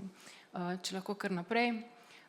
Tukaj zdaj na naslednjih dveh prosojnicah je nekaj utrinkov iz naših projektov, ki jih izvajamo sicer in preko katerih smo opazili v bistvu, da so starejši prava zakladnica izkušenj, recimo od rokodelskih veščin, tkanje, potem zeliščarstvo, razno ustvarjanje z materiali, z naravnimi materiali, ki ga prenašamo tudi na mlade. Potem še naprej je še par utrinkov. Torej nekako ukvarjamo se z dediščino, pletarstvo, razni pohodi, kot sem omenila, zelišča, arheologija in tako naprej. Okolje, ruralno okolje je res bogato s to dediščino in ravno starejši so tisti glavni nosilci te dediščine, torej te zapuščine. In s tem projektom Zapisi spomina smo si zadali v bistvu tudi to, da mogoče poskušamo vplivati na neko boljše dojemanje starejših. Vemo, da so v današnji hitri družbi velikokrat odrinjeni na rob, ker recimo se ne spoznajo na pametne tehnologije ali pa ne obvladajo mobilnih telefonov, računalnikov in podobno. Ampak mi smo pa želeli opozoriti ravno na to, da imajo pa mogoče eno drugo vlogo oziroma neko drugo vrednost. In to je ravno to življenje, ki so ga preživeli, njihovi spomini, njihove zgodbe, izkušnje in vse to, kar pravzaprav nosijo s sabo. Tako da, ja, zakaj aplikacija, kot sem že načela, zato da se v bistvu poveže nekaj starega in novega. Hkrati smo želeli tudi spodbuditi udeležbo v sami dediščini, ker je to področje, ki je res zelo, zelo široko in v katerem lahko sodeluje res čisto vsak. Tako da ta aplikacija je bila res razvita in je delujoča od leta 2021. Lahko si jo recimo prenesete prek trgovine Google Play ali pa Apple Store in je namenjena temu, da res čisto vsak lahko vanjo zabeleži neko zgodbo svojega dedka, babice ali pa neke druge starejše osebe. Lahko še malo nazaj? Hvala.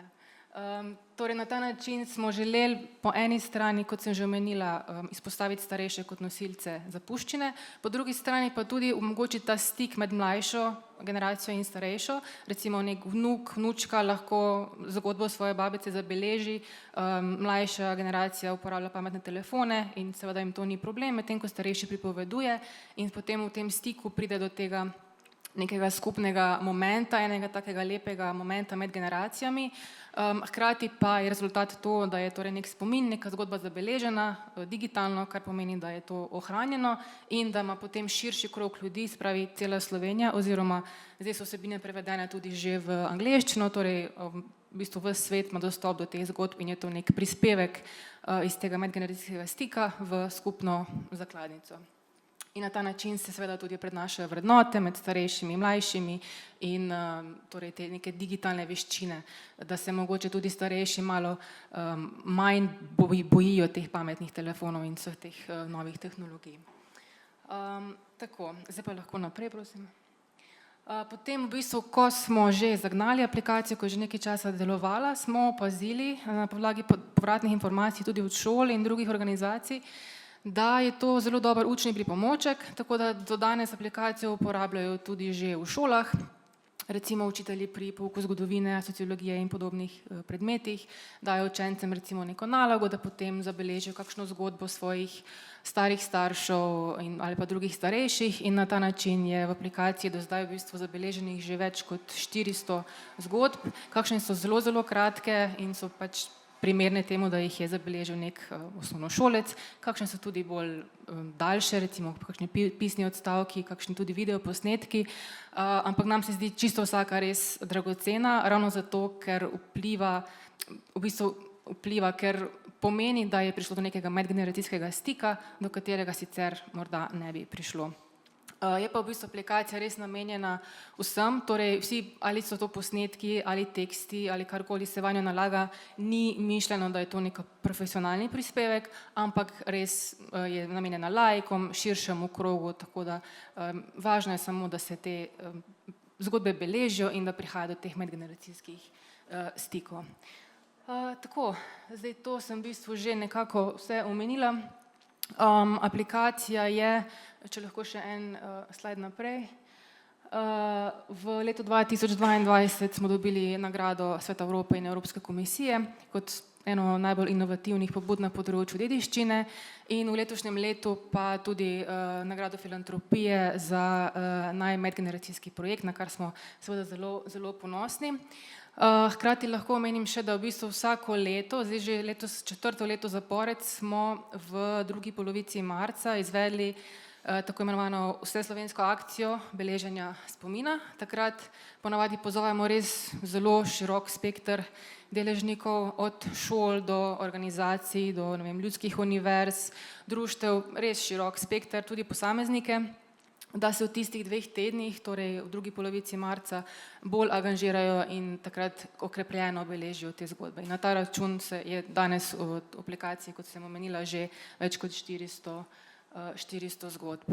Tako, zdaj pa mogoče bi še na naslednji slajd, pa potem, da se kar prikaže aplikacija. Če se klikne na to, mislim, da bi se morala odpreti aplikacija v spletu. Ja.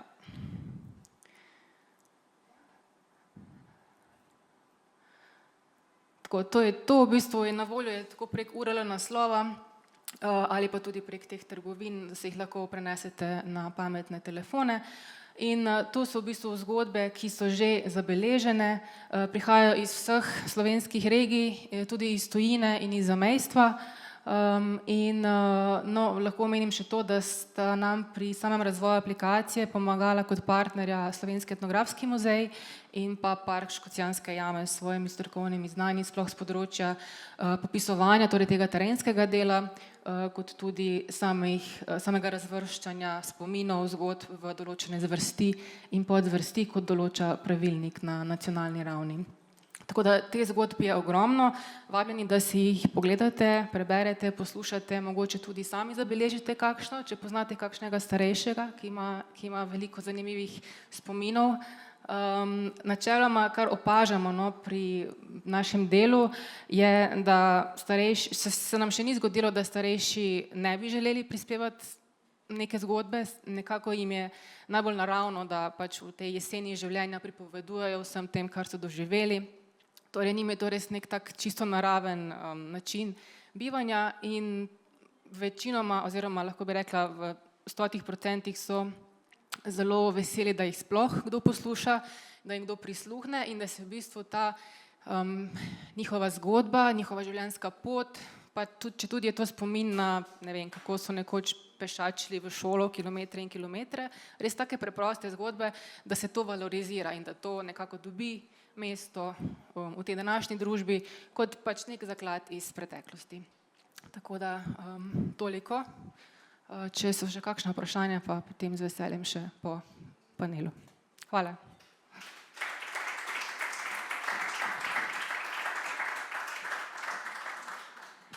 Hvala, Nava. Zdaj pa se odpravljamo na ples. Kot zadnjo bo projekt predstavila Alja Lackovič iz Plesnega teatra Ljubljana. Njihov projekt nosi naslov Zmigaj se, ples s starejšimi. Alja vodi tedenske delavnice za starejše, ki spodbujajo tako gibanje, ravnotežje, gibljivost, prostorsko zaznavo, ki takrat morda že peša. Poleg fizičnih koristi pa ima program absolutno tudi dodano vrednost tega, da se starejši počutijo manj osamljene. Meni se zdi to krasna ideja. Alja, nam poveste kaj več.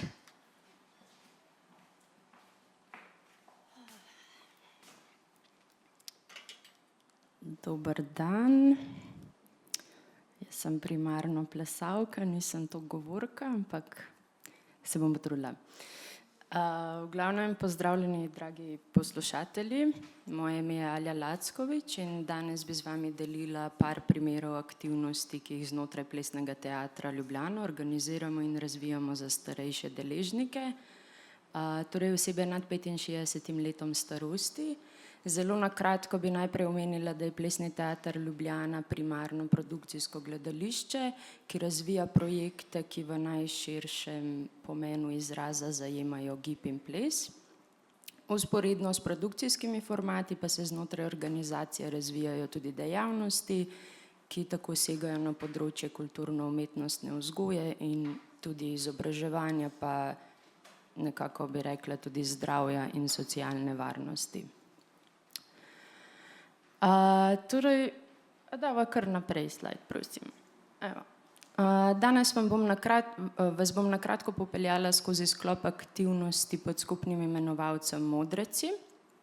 Torej, zakaj Modreci? Seveda, ker družbeno prepričanje še vedno velja, da starejše osebe v sebi nosijo zakladnico znanja in modrosti.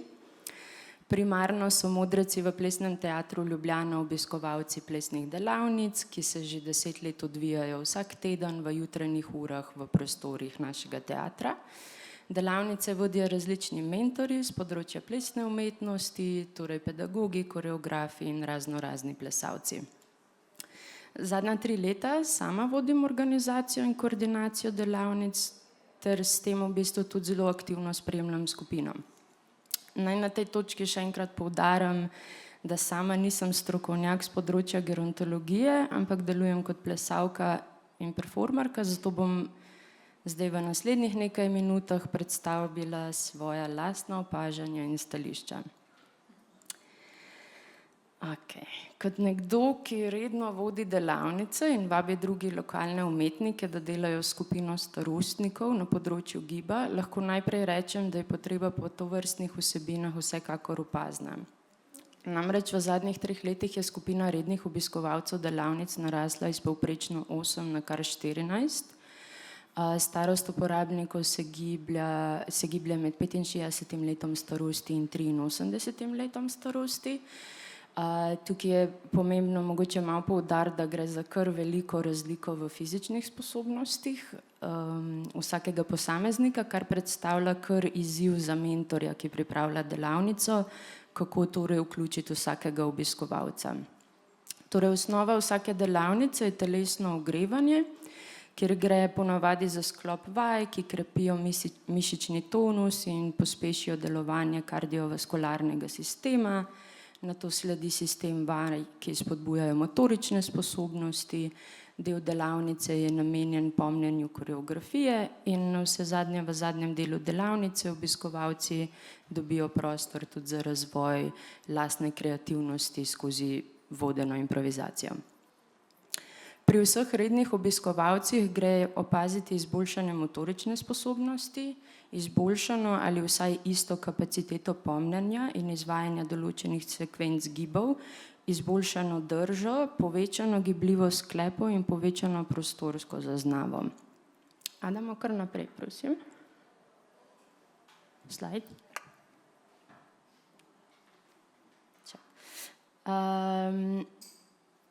Zdaj pa v bistvu poleg fizičnih zaznavanj in izboljšav pri posameznikih gre pa opaziti tudi druge psihološke prednosti rednega obiskovanja delavnic.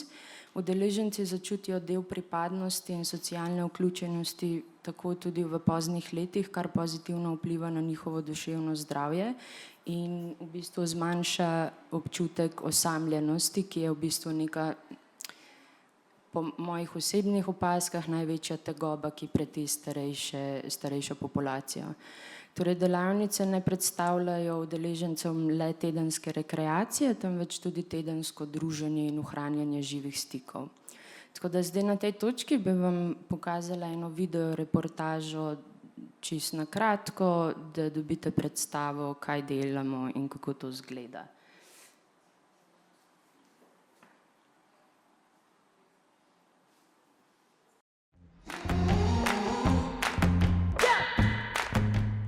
Lep pozdrav, jaz sem Jože, del skupine Modrecev in Vabljeni med nas.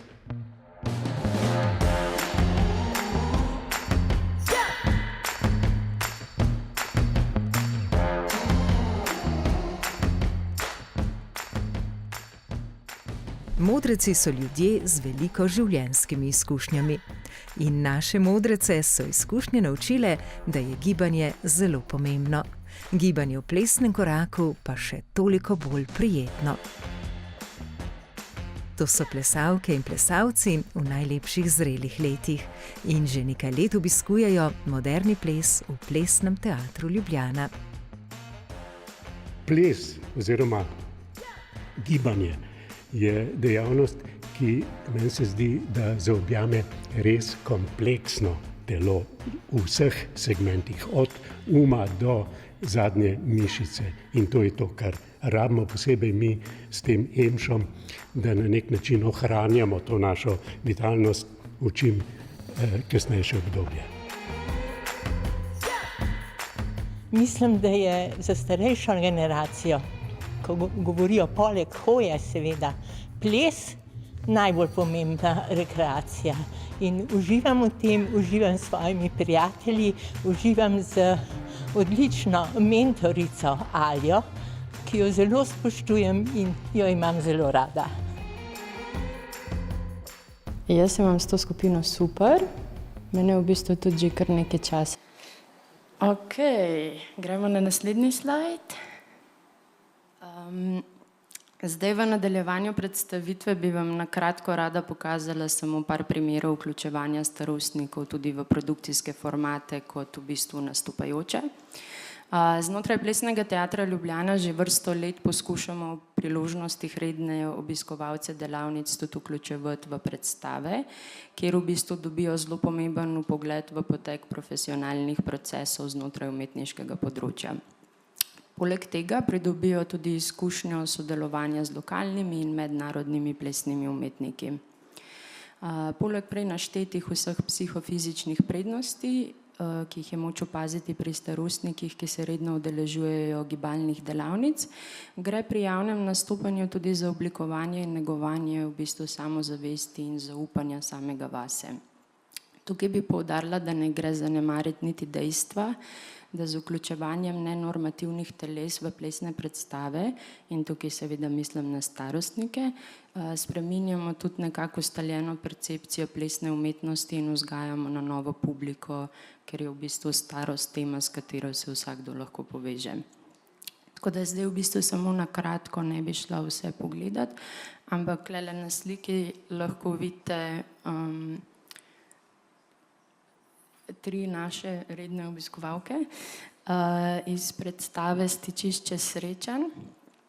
V tem projektu se je zbralo kar veliko število starostnikov iz Ljubljane in iz Tenerifov, tako da je šlo v bistvu tudi za neko mednarodno sodelovanje in povezovanje. Zdaj, če bojo te slajdi se delili z vami, si lahko tudi poklikate, je vse polinkano. Recimo druga predstava, ki bi jo nekako rada vzpostavila, pa da ima lahko tudi kar naprej slajd, so v bistvu gospe Las Muchísimas. Tukaj so se v bistvu udeleženke ukvarjale z lastno identiteto in v bistvu družbeno percepcijo. Pa če gremo kar naprej, en od projektov, ki smo ga nedavno lani naredili, se imenuje Štafeta mladosti, kjer pa v bistvu gre za to, da smo probali združiti tudi različne generacije nastopajočih. Tako da nekako v tej predstavi kratki so bili udeleženci stari med 19 in 82 let. Tako da zelo velik razpon. In zdaj v bistvu bi šla na naslednji slajd, da si, evo, takole smo zgledali, zelo pisano. Pa še naprej, da ne bom v bistvu samo jaz govorila, bi vam pustila tudi pol minutke, da si lahko preberete, to so izjave v bistvu udeležencev, ki obiskujejo naše delavnice.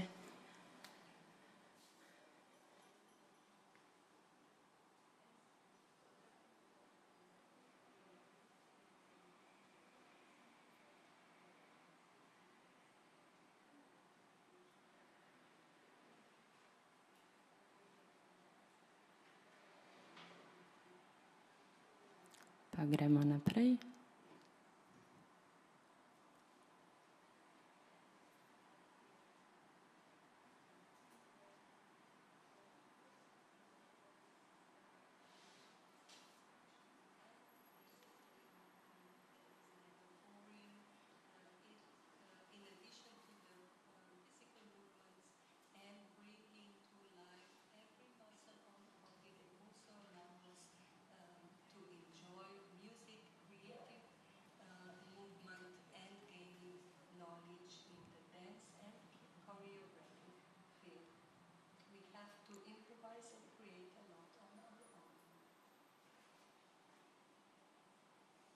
Gremo naprej. Okay, zdaj v zadnjem delu te predstavitve bi sam na kratko rada še predstavila pilotni projekt Plesnega teatra Ljubljana, ki je v bistvu še v razvoju, vendar kar odločno stopa v smer vključevanja plesne umetnosti v področje zdravstva in socialne varnosti. Torej, projekt Zmigaj razvija socialno inovacijo. V bistvu gre za nek izvirni model gibalno-ustvarjalnih delavnic v obliki interaktivne igre s karticami. Zdaj ne vem, če si predstavljate, ampak gre v bistvu za to, da bomo ustvarjali take mini kartice, kjer bojo gor različna navodila, ki bojo v bistvu mentorjem pomagala znotraj skupine ustvarjati koreografijo. Tako da bojo te interaktivne kartice ob zaključku nekega procesa v bistvu dosegle, da bomo imeli kakor nek kratek nastop ali neko prav predstavo, odvisen koliko dolgo se bo pač s temi karticami in skupino ukvarjali. V projekt bojo vključeni tudi strokovnjaki, psihologi, delovni terapevti, medicinske sestre ter socialni delavci in bomo skupaj z njimi pripravili strokovno evalvacijo pač te storitve. Predvsem pa projekt nagovarja 3 ključne izzive dolgožive družbe. Prva je zagotovitev pogojev za aktivno in zdravo življenje v celotnem življenjskem obdobju, drugo je zagotovitev možnosti in spodbujanje izobraževanja ter ustvarjalnosti, tretje je družbeno udejstvovanje in aktivno državljanstvo vseh generacij. Zdaj za konec bi kot plesalka še rada samo dodala, da močno verjamem v pozitivno moč plesne umetnosti in njene učinke na uporabnike. Zato spodbujam in si želim več tovrstnega povezovanja področij in pa večjo pozornost plesni umetnosti in umetnikom. In preden se poslovim, bi sam še za konec rada pokazala en napovednik prej omenjene predstave Gospe oziroma Las Muchísimas iz leta 2019 v produkciji Plesnega teatra Ljubljana in Teatra Principal de Palma, kjer so sodelovale lokalne in mednarodne ljubiteljice plese. Naj še enkrat opozorim, to so ljubiteljice plese, niso plesalke. Tako da v bistvu menim, da bo to en zelo lep primerek vsega, o čemer sem tekom te predstavitve govorila. Tako da gremo kar naprej, pa na link.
Hvala za pozornost.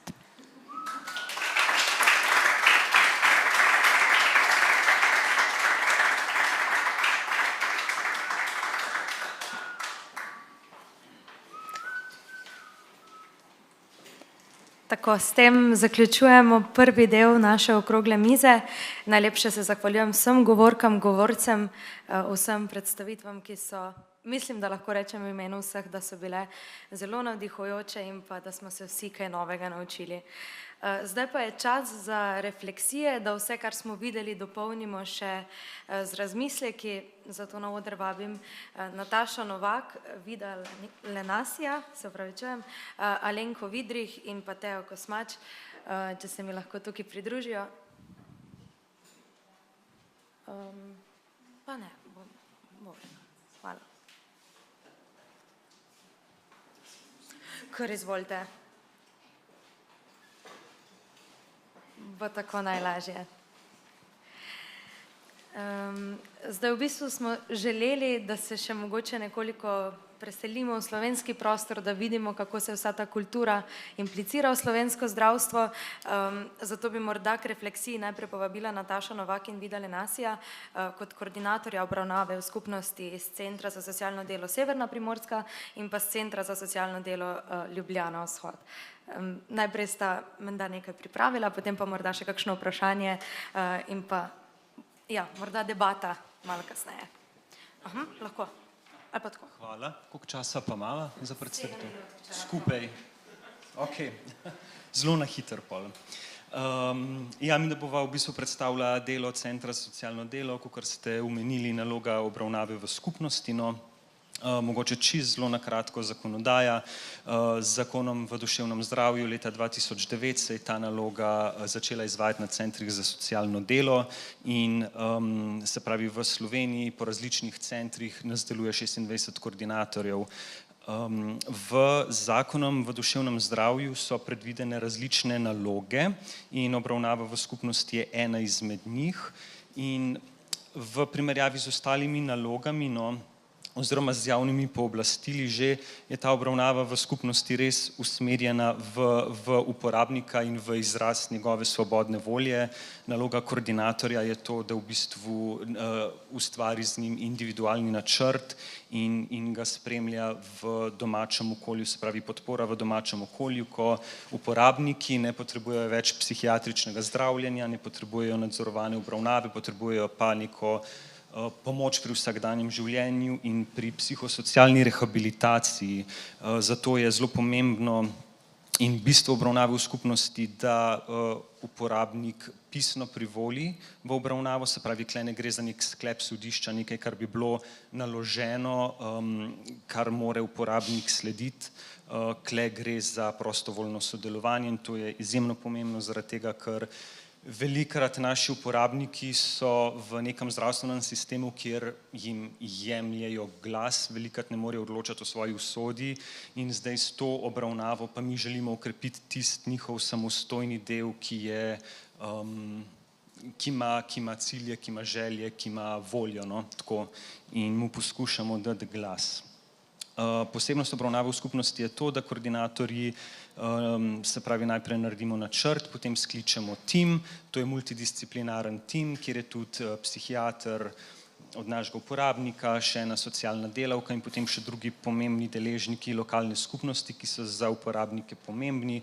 To so velikokrat kakšne nevladne organizacije, Zavod za pomoč na domu, Zavod za zaposlovanje in tako naprej. Vse je odvisno od tega, kaj uporabnik pove, da želi in kakor se potem cilji postavijo. In mi skoordiniramo potem to delovanje teh različnih služb in s tem multidisciplinarnim timom v bistvu se potrdi načrt in ta individualni načrt. Zdaj mi koordinatorji delujemo na območni službi, se pravi, en center za socialno delo pokriva različne enote, tako da pokrivamo kar veliko področje. Sodelujemo pa seveda tudi z enotami, ker velikokrat naši uporabniki ali imajo še strokovnega delavca, ki je na področju skrbništva, mogoče ko pride da mora uveljavljati recimo pravice iz javnih sredstev, In potem, ko je ta načrt potrjen, mi spremljamo uporabnika in enkrat na pol leta potem delamo evalvacijo, kjer uporabnik sam sebe ocenjuje, kako mu gre izvajanje ciljev, in tle gre res spet za to, da uporabnik sam sebe evalvira in mi ga sprašujemo, kako bi lahko izboljšal, če želi kakšne spremembe. Tako da tle ne gre za neke naše ideje, naša prepričanja, kako bi mogli živeti. Naši uporabniki, mi jih spremljamo in jih spodbujamo k neki realizaciji sprememb. Glavna področja, ki jih v načrtu opredelimo, so urejanje stanovanjskih bivalnih razmer, urejanje socialne varnosti, zaposlitve in dela, podpore pri opravljanju temeljnih in podpornih dnevnih opravil in urejanje podpore pri zagotavljanju socialnih stikov in družabnosti. Seveda je pač vse zelo odvisno od posamezne občine, od lokalnega okolja, ki nudi različne storitve. Določene občine dajo za programe več financ, več sredstev, nekje določenih programov ni. Mreža pomoči je zelo različna in mi koordinatorji poznamo naše lokalno okolje toliko dobro, da lahko vse te storitve pripeljemo do uporabnika. Pol pa mogoče še čisto na kratko bi povedal, da delamo po metodi, mi sledimo metodam socialnega dela, se pravi osebno načrtovanje, raziskujemo življenjski svet uporabnika, v večini primerov hodimo k njim na dom, nekateri želijo tudi k nam na center priti, v pisarno, tako da se prilagodimo njim pa njihovim željam. Omogočanje dostopa do sredstev, kot sem rekel, sredstva v občinah so različna, koordiniramo vire pomoči, evalviramo enkrat na pol leta, krepimo moč uporabnika, to je čisto osnova socialnega dela, krepitev moči, vse to zapisujemo, pogovarjanje pa seveda terensko in timsko delo, velikokrat sodelujemo z enoto, recimo tudi s Centrom za duševno zdravje. Poslanstvo sem že povedal, načrtovanje, sklic multidisciplinarnega tima, vzpostavitev mreže pomoči. Naša naloga je biti ob uporabniku in na njegovi strani z namenom podpore, da si izboljša kvaliteto svojega življenja. Mi tukaj sledimo socialnemu modelu, ki seveda uporabnikove vire in želje postavlja na prvo mesto in cilje in če recimo medicinski model postavi diagnozo, mi potem nas zanima, kako naši uporabniki s to diagnozo živijo, kako si morajo recimo življenje manevrirati zaradi tega, da bi lažje živeli. Tukaj naši uporabniki predpostavljamo, da so odgovorni za svoje življenje, za svoje odločitve, pri tem jih krepimo, spremljamo. Eden izmed pogojev je tudi to, da lahko sodelujejo v obravnavi, da abstinirajo v primeru odvisnosti.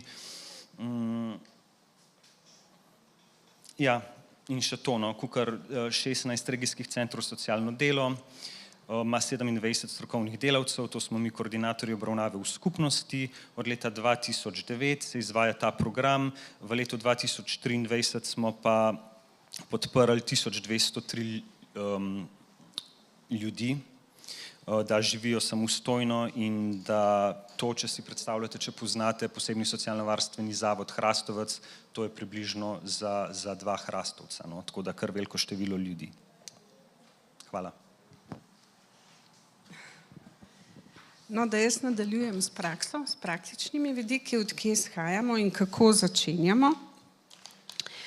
Največkrat izhajamo, oziroma tako je, ta naša naloga ni po modelu vloga odločba, ampak izhajamo dejansko iz uporabnika, iz njegovih resursov in ga pri tem podpremo. In tukaj, če gledamo 5-6 področij urejanja, ki jih imamo, je to najpogosteje povezano z družabnostjo. In tukaj se ljudje odločijo, želijo več, želijo manj ali so rajši v svojem svetu zato, da so varni. Druga je pa potem, druga pomembna področja, kot rečemo, je najpogosteje to skrb za zdravje, dobro počutje. In tukaj pa zelo velikokrat jih vprašamo, kaj jih veseli. Ker moramo vedeti, naši uporabniki so ljudje, ki so veliko že izgubili. Izgubili so delo, izgubili so družino, lahko tudi dom. In kaj še tukaj ostane, Izgubili so tudi zdravje večinoma. Kaj še ostane? In tukaj delamo pač na tem, kaj je tisto, kar veseli, da spodbujamo še tisto zdravje, ki je, in napotujemo potem naprej. Največkrat na nevladne organizacije na področju duševnega zdravja. Če jih poznate, Ozara, Šent, Vezi, Altra, Novi paradoks in tudi društvo Aspi za avtiste, ki pa so večinoma zelo znajo prisluhniti svojim uporabnikom, tudi z področja kulture.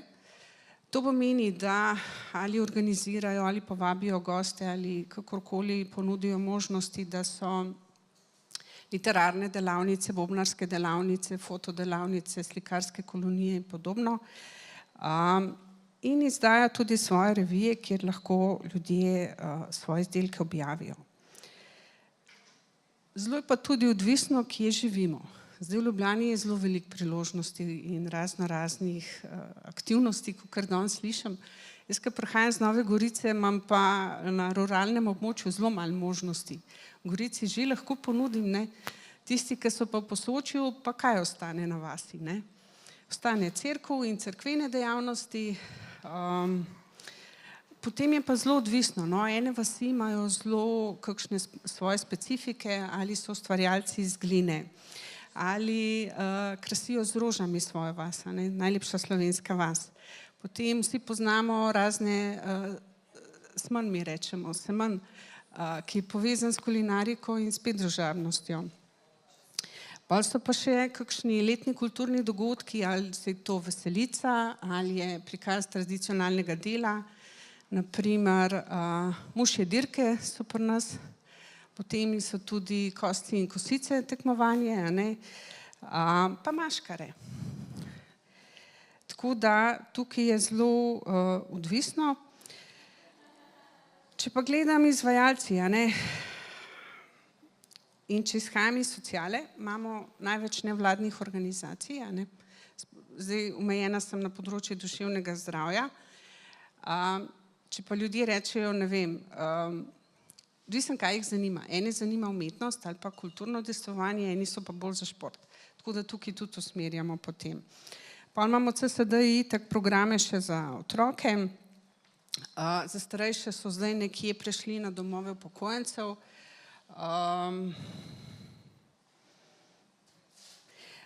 Ustavila sem se pa še pri posameznikih, ki niso vključeni nikamor, pa ki nekje zmanjka, kaj narediti s to ustvarjalnostjo. Recimo imam dva gospoda, ki imata rada glasbo. Eden, ko je bil zaposlen preko javnih del kot DJ, ko je vrtel muziko na kulturnih dogodkih, je prav zacvetel. Ampak javna dela so za 1 leto, potem pa ni več prilike. Drugi izhaja iz glasbene družine in bi zelo rad delal muziko, kot reče, ampak bil je v bendu, bend je razpadel in zdaj spet zmanjka inštrumentov, ima doma celo reč in ne ve, kaj z njimi. Pol je tukaj še vidik kulinarike. Imam gospo, ki zelo rada ima sadje, kuha marmelade in zdaj lično zapakira, lahko prodaja, ampak uradno spet ne more, ker ne gre skupaj s cepa, pogoji in podobno. Pol imam 2 majstra od lesa. Eden ima doma še vedno mizarsko delavnico, ampak je zdaj že nezaposljiv, tako da s tem nima več kaj za početi, hkrati pa zna ustvarjati zelo lepe podstavke za pršut, tako da pride kot miza in je res lepo videti, ampak ne more prodati, ali pa je to delo na črno. No, drugi je pa tudi bil invalidsko upokojen, pa je izdeloval džinske kipe, akte iz lesa, ki pa tudi se ni sešlo za razstavo, ker se je ustrašil potem, ampak so se pa v lokalnem okolju organizirali in naredili recital erotične poezije, kjer bi ti kipi lahko bili za kuliso, pa se je mož ustrašil. Recital so pa organizirali, ko je socialna delavka postavljala čudna vprašanja. Tako da tle vidimo, tisti, ki znajo kakorkoli pisati, mogoče dobre misli so objavljene v kakšnem koledarju ali pa znotraj nevladnih organizacij, da so organizirali izdajo lastnih izdelkov, se pravi knjižice ali proze ali poezije. Drugače pa tukaj zmanjka neka uradna pot, da bi bil tudi fur zadovoljen, kako te stvari prodati, da ni to samo prostovoljno delo in potem, da svoje izdelke lahko dajo naprej kot darilo ali pa se mogoče zmenijo za prostovoljni prispevek. Sicer pa, jaz sem pol delala, da vse te stvari pridejo bolj v poštev za ranljive skupine prebivalstva. Z enimi imamo na centrih več opravka, z drugimi manj, ampak dejansko pride to v poštev za vsakogar. Drugače pa tako, če gledam splošno refleksijo, zmanjka nam tukaj poimenovanje. Jaz sem tle nekje uporabila izraz stičišče med duševnim zdravjem, socialo in kulturo. Diskursi nam manjkajo, edino na fakulteti za socialno delo smo pa imeli izraz socialno-kulturno delo, ampak mislim, da predmeta potem nismo imeli. Manjkajo nam programi, sploh nekje za podeželje, tako da nove storitve in platforma bodo tu zelo dobrodošli. Pa tako, kot sem omenila, že pravna ureditev, tudi še kakšna vmesna oblika zaposlitve in tukaj bi rabili kakšno obliko zadruge.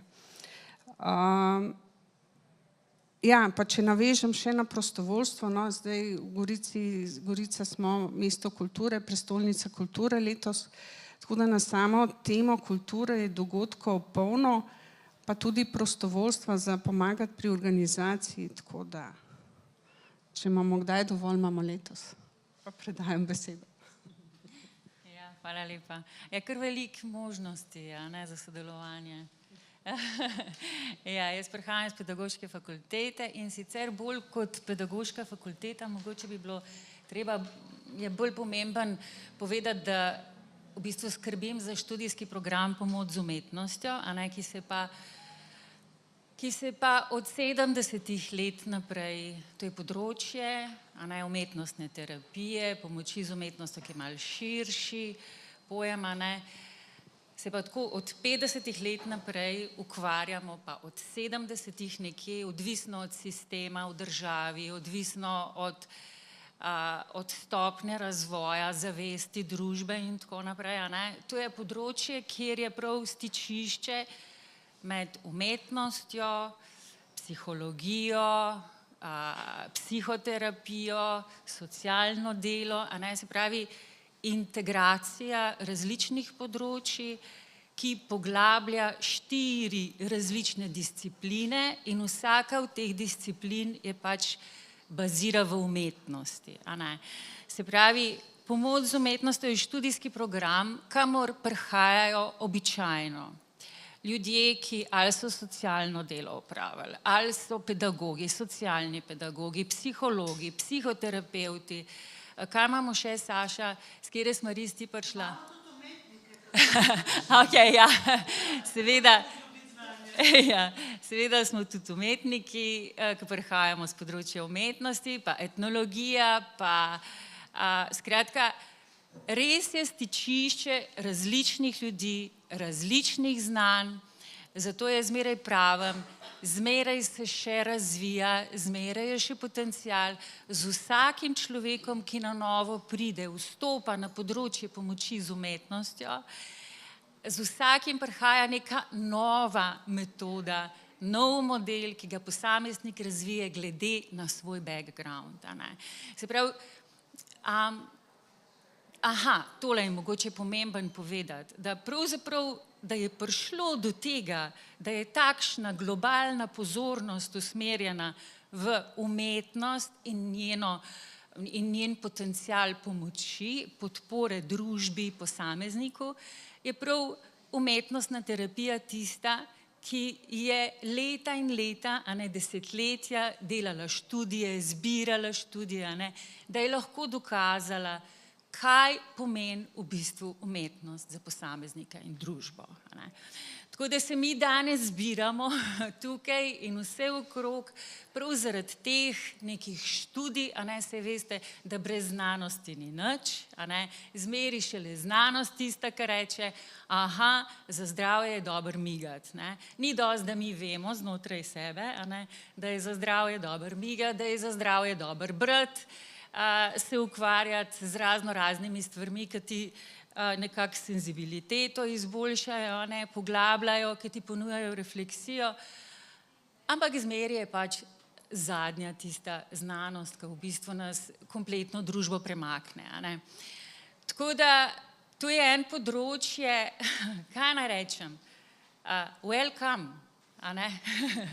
Vsi umetniki, a ne, in vsi tisti, ki že delujete, tisti, ki že se zavedate in recimo te predstavitve, ki so bile danes čudovite, a ne, jaz sem sicer se danes 2 ure vozila iz čisto drugega konca, pa nesreča je bila vmes, pa ne vem kaj, tako da sem jih kar nekaj zamudila, pa še v pionirski dom sem šla, ne, sem ta prva, ne.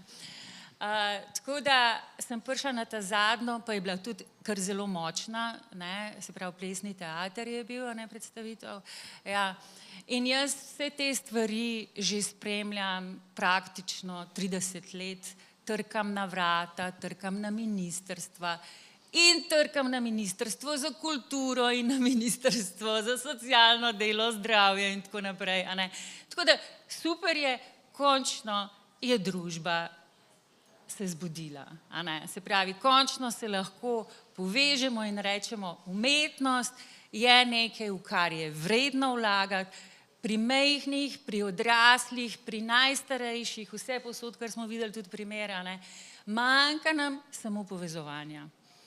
A ne, povezovanja, recimo tlele je gospa zelo lepo povedala, a ne, so ljudje, ki delujejo, delajo, centri za socialno delo so, krasno bi bilo, če bi centri za socialno delo, halo, mi bi pa tlele rabili tak pa takle kader, a ne, in bi rabili te in te dejavnosti, dajmo pomagati ljudem, da bojo ustvarjalni, ker ustvarjalnost je pravzaprav tista, ki človeka naredi živega, a ne, ki mu pretok poveča, ki mu podaljšuje neko dolgoživost v bistvu vpliva, a ne. Tako da pravzaprav promoviram zdaj to, kar vsi skupaj danes promoviramo, a ne. Tako da, ja, jaz sem absolutno za to, da bi se kar predpisali na recept. Ja, jaz sem za to. Tako, jaz sem za. Pa predajam besedo. Ne vem, če imate kakšno vprašanje, lahko mogoče še, ali kako imate v planu?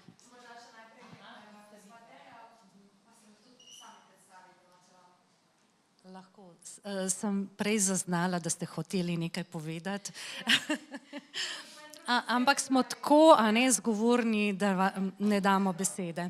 Takole, jaz sem Teja Kosmač iz Zdravstvenega doma Ljubljana, delam na področju preventive. Jaz pravim, da moji poslušalci so od 0 do 100, pa še kakšno leto za povrh. Vstopam v vrtce, v šole, v podjetja, grem v lokalno skupnost skupaj z mojo ekipo, ki ni majhna, kajti v naši službi smo zaposleni poleg diplomiranih medicinskih sester tudi psihologi, dietetiki, kineziologi, fizioterapeuti, tako da zdravje v celoti pokrivamo iz vseh področij. Zdaj, ko sem rekla, da vstopam v vrtce in v šole, bi najprej rada povedala, da sem ugotovila, da ni dovolj, da jaz stopim kot medicinska sestra pred otroke in jim govorim, kaj morajo početi za svoje zdravje. To, veste, gre skozi eno uho notri, pa skozi drugo ven. To več ne pali. In jaz sem umetniška duša, jaz zelo rada pojem, tudi pojem takole v javnosti. Rada pišem pesmi, rada pišem zgodbe, niso objavljene, tako da jih ne boste kje našli. Lahko pa povprašate učence na šolah, kamor jaz hodim, vstopam in vam bodo znali povedati o mojih pesmih, o mojih zgodbicah, pravljicah. Kajti menim, da skozi tak pristop lahko veliko bolje nagovorim otroke, seveda notri vpletam zdrave navade, stvari, za katere bi želela, da otroci počnejo, in preko določenih likov otroci se lažje poistovetijo in potem to tudi sprejmejo, vzamejo za svoje. Zdaj, kar se odraslih tiče, bolj težko kakšne zgodbice in tako naprej, ampak menim, da preko tudi kakšnih primerov in tako naprej, a ne, lažje nagovorim tudi odrasle. Zdaj, kakšno pesem in pa preberem, seveda pesem v smislu zdravja, a veste, to niso tako kakšne romantične pesmice, ne. Ja, zdaj, kar se tiče vsebine, je predpisana strani Nacionalnega inštituta za javno zdravje, pristopi so pa čisto osebni, kako mi pristopamo, je to pač naša stvar.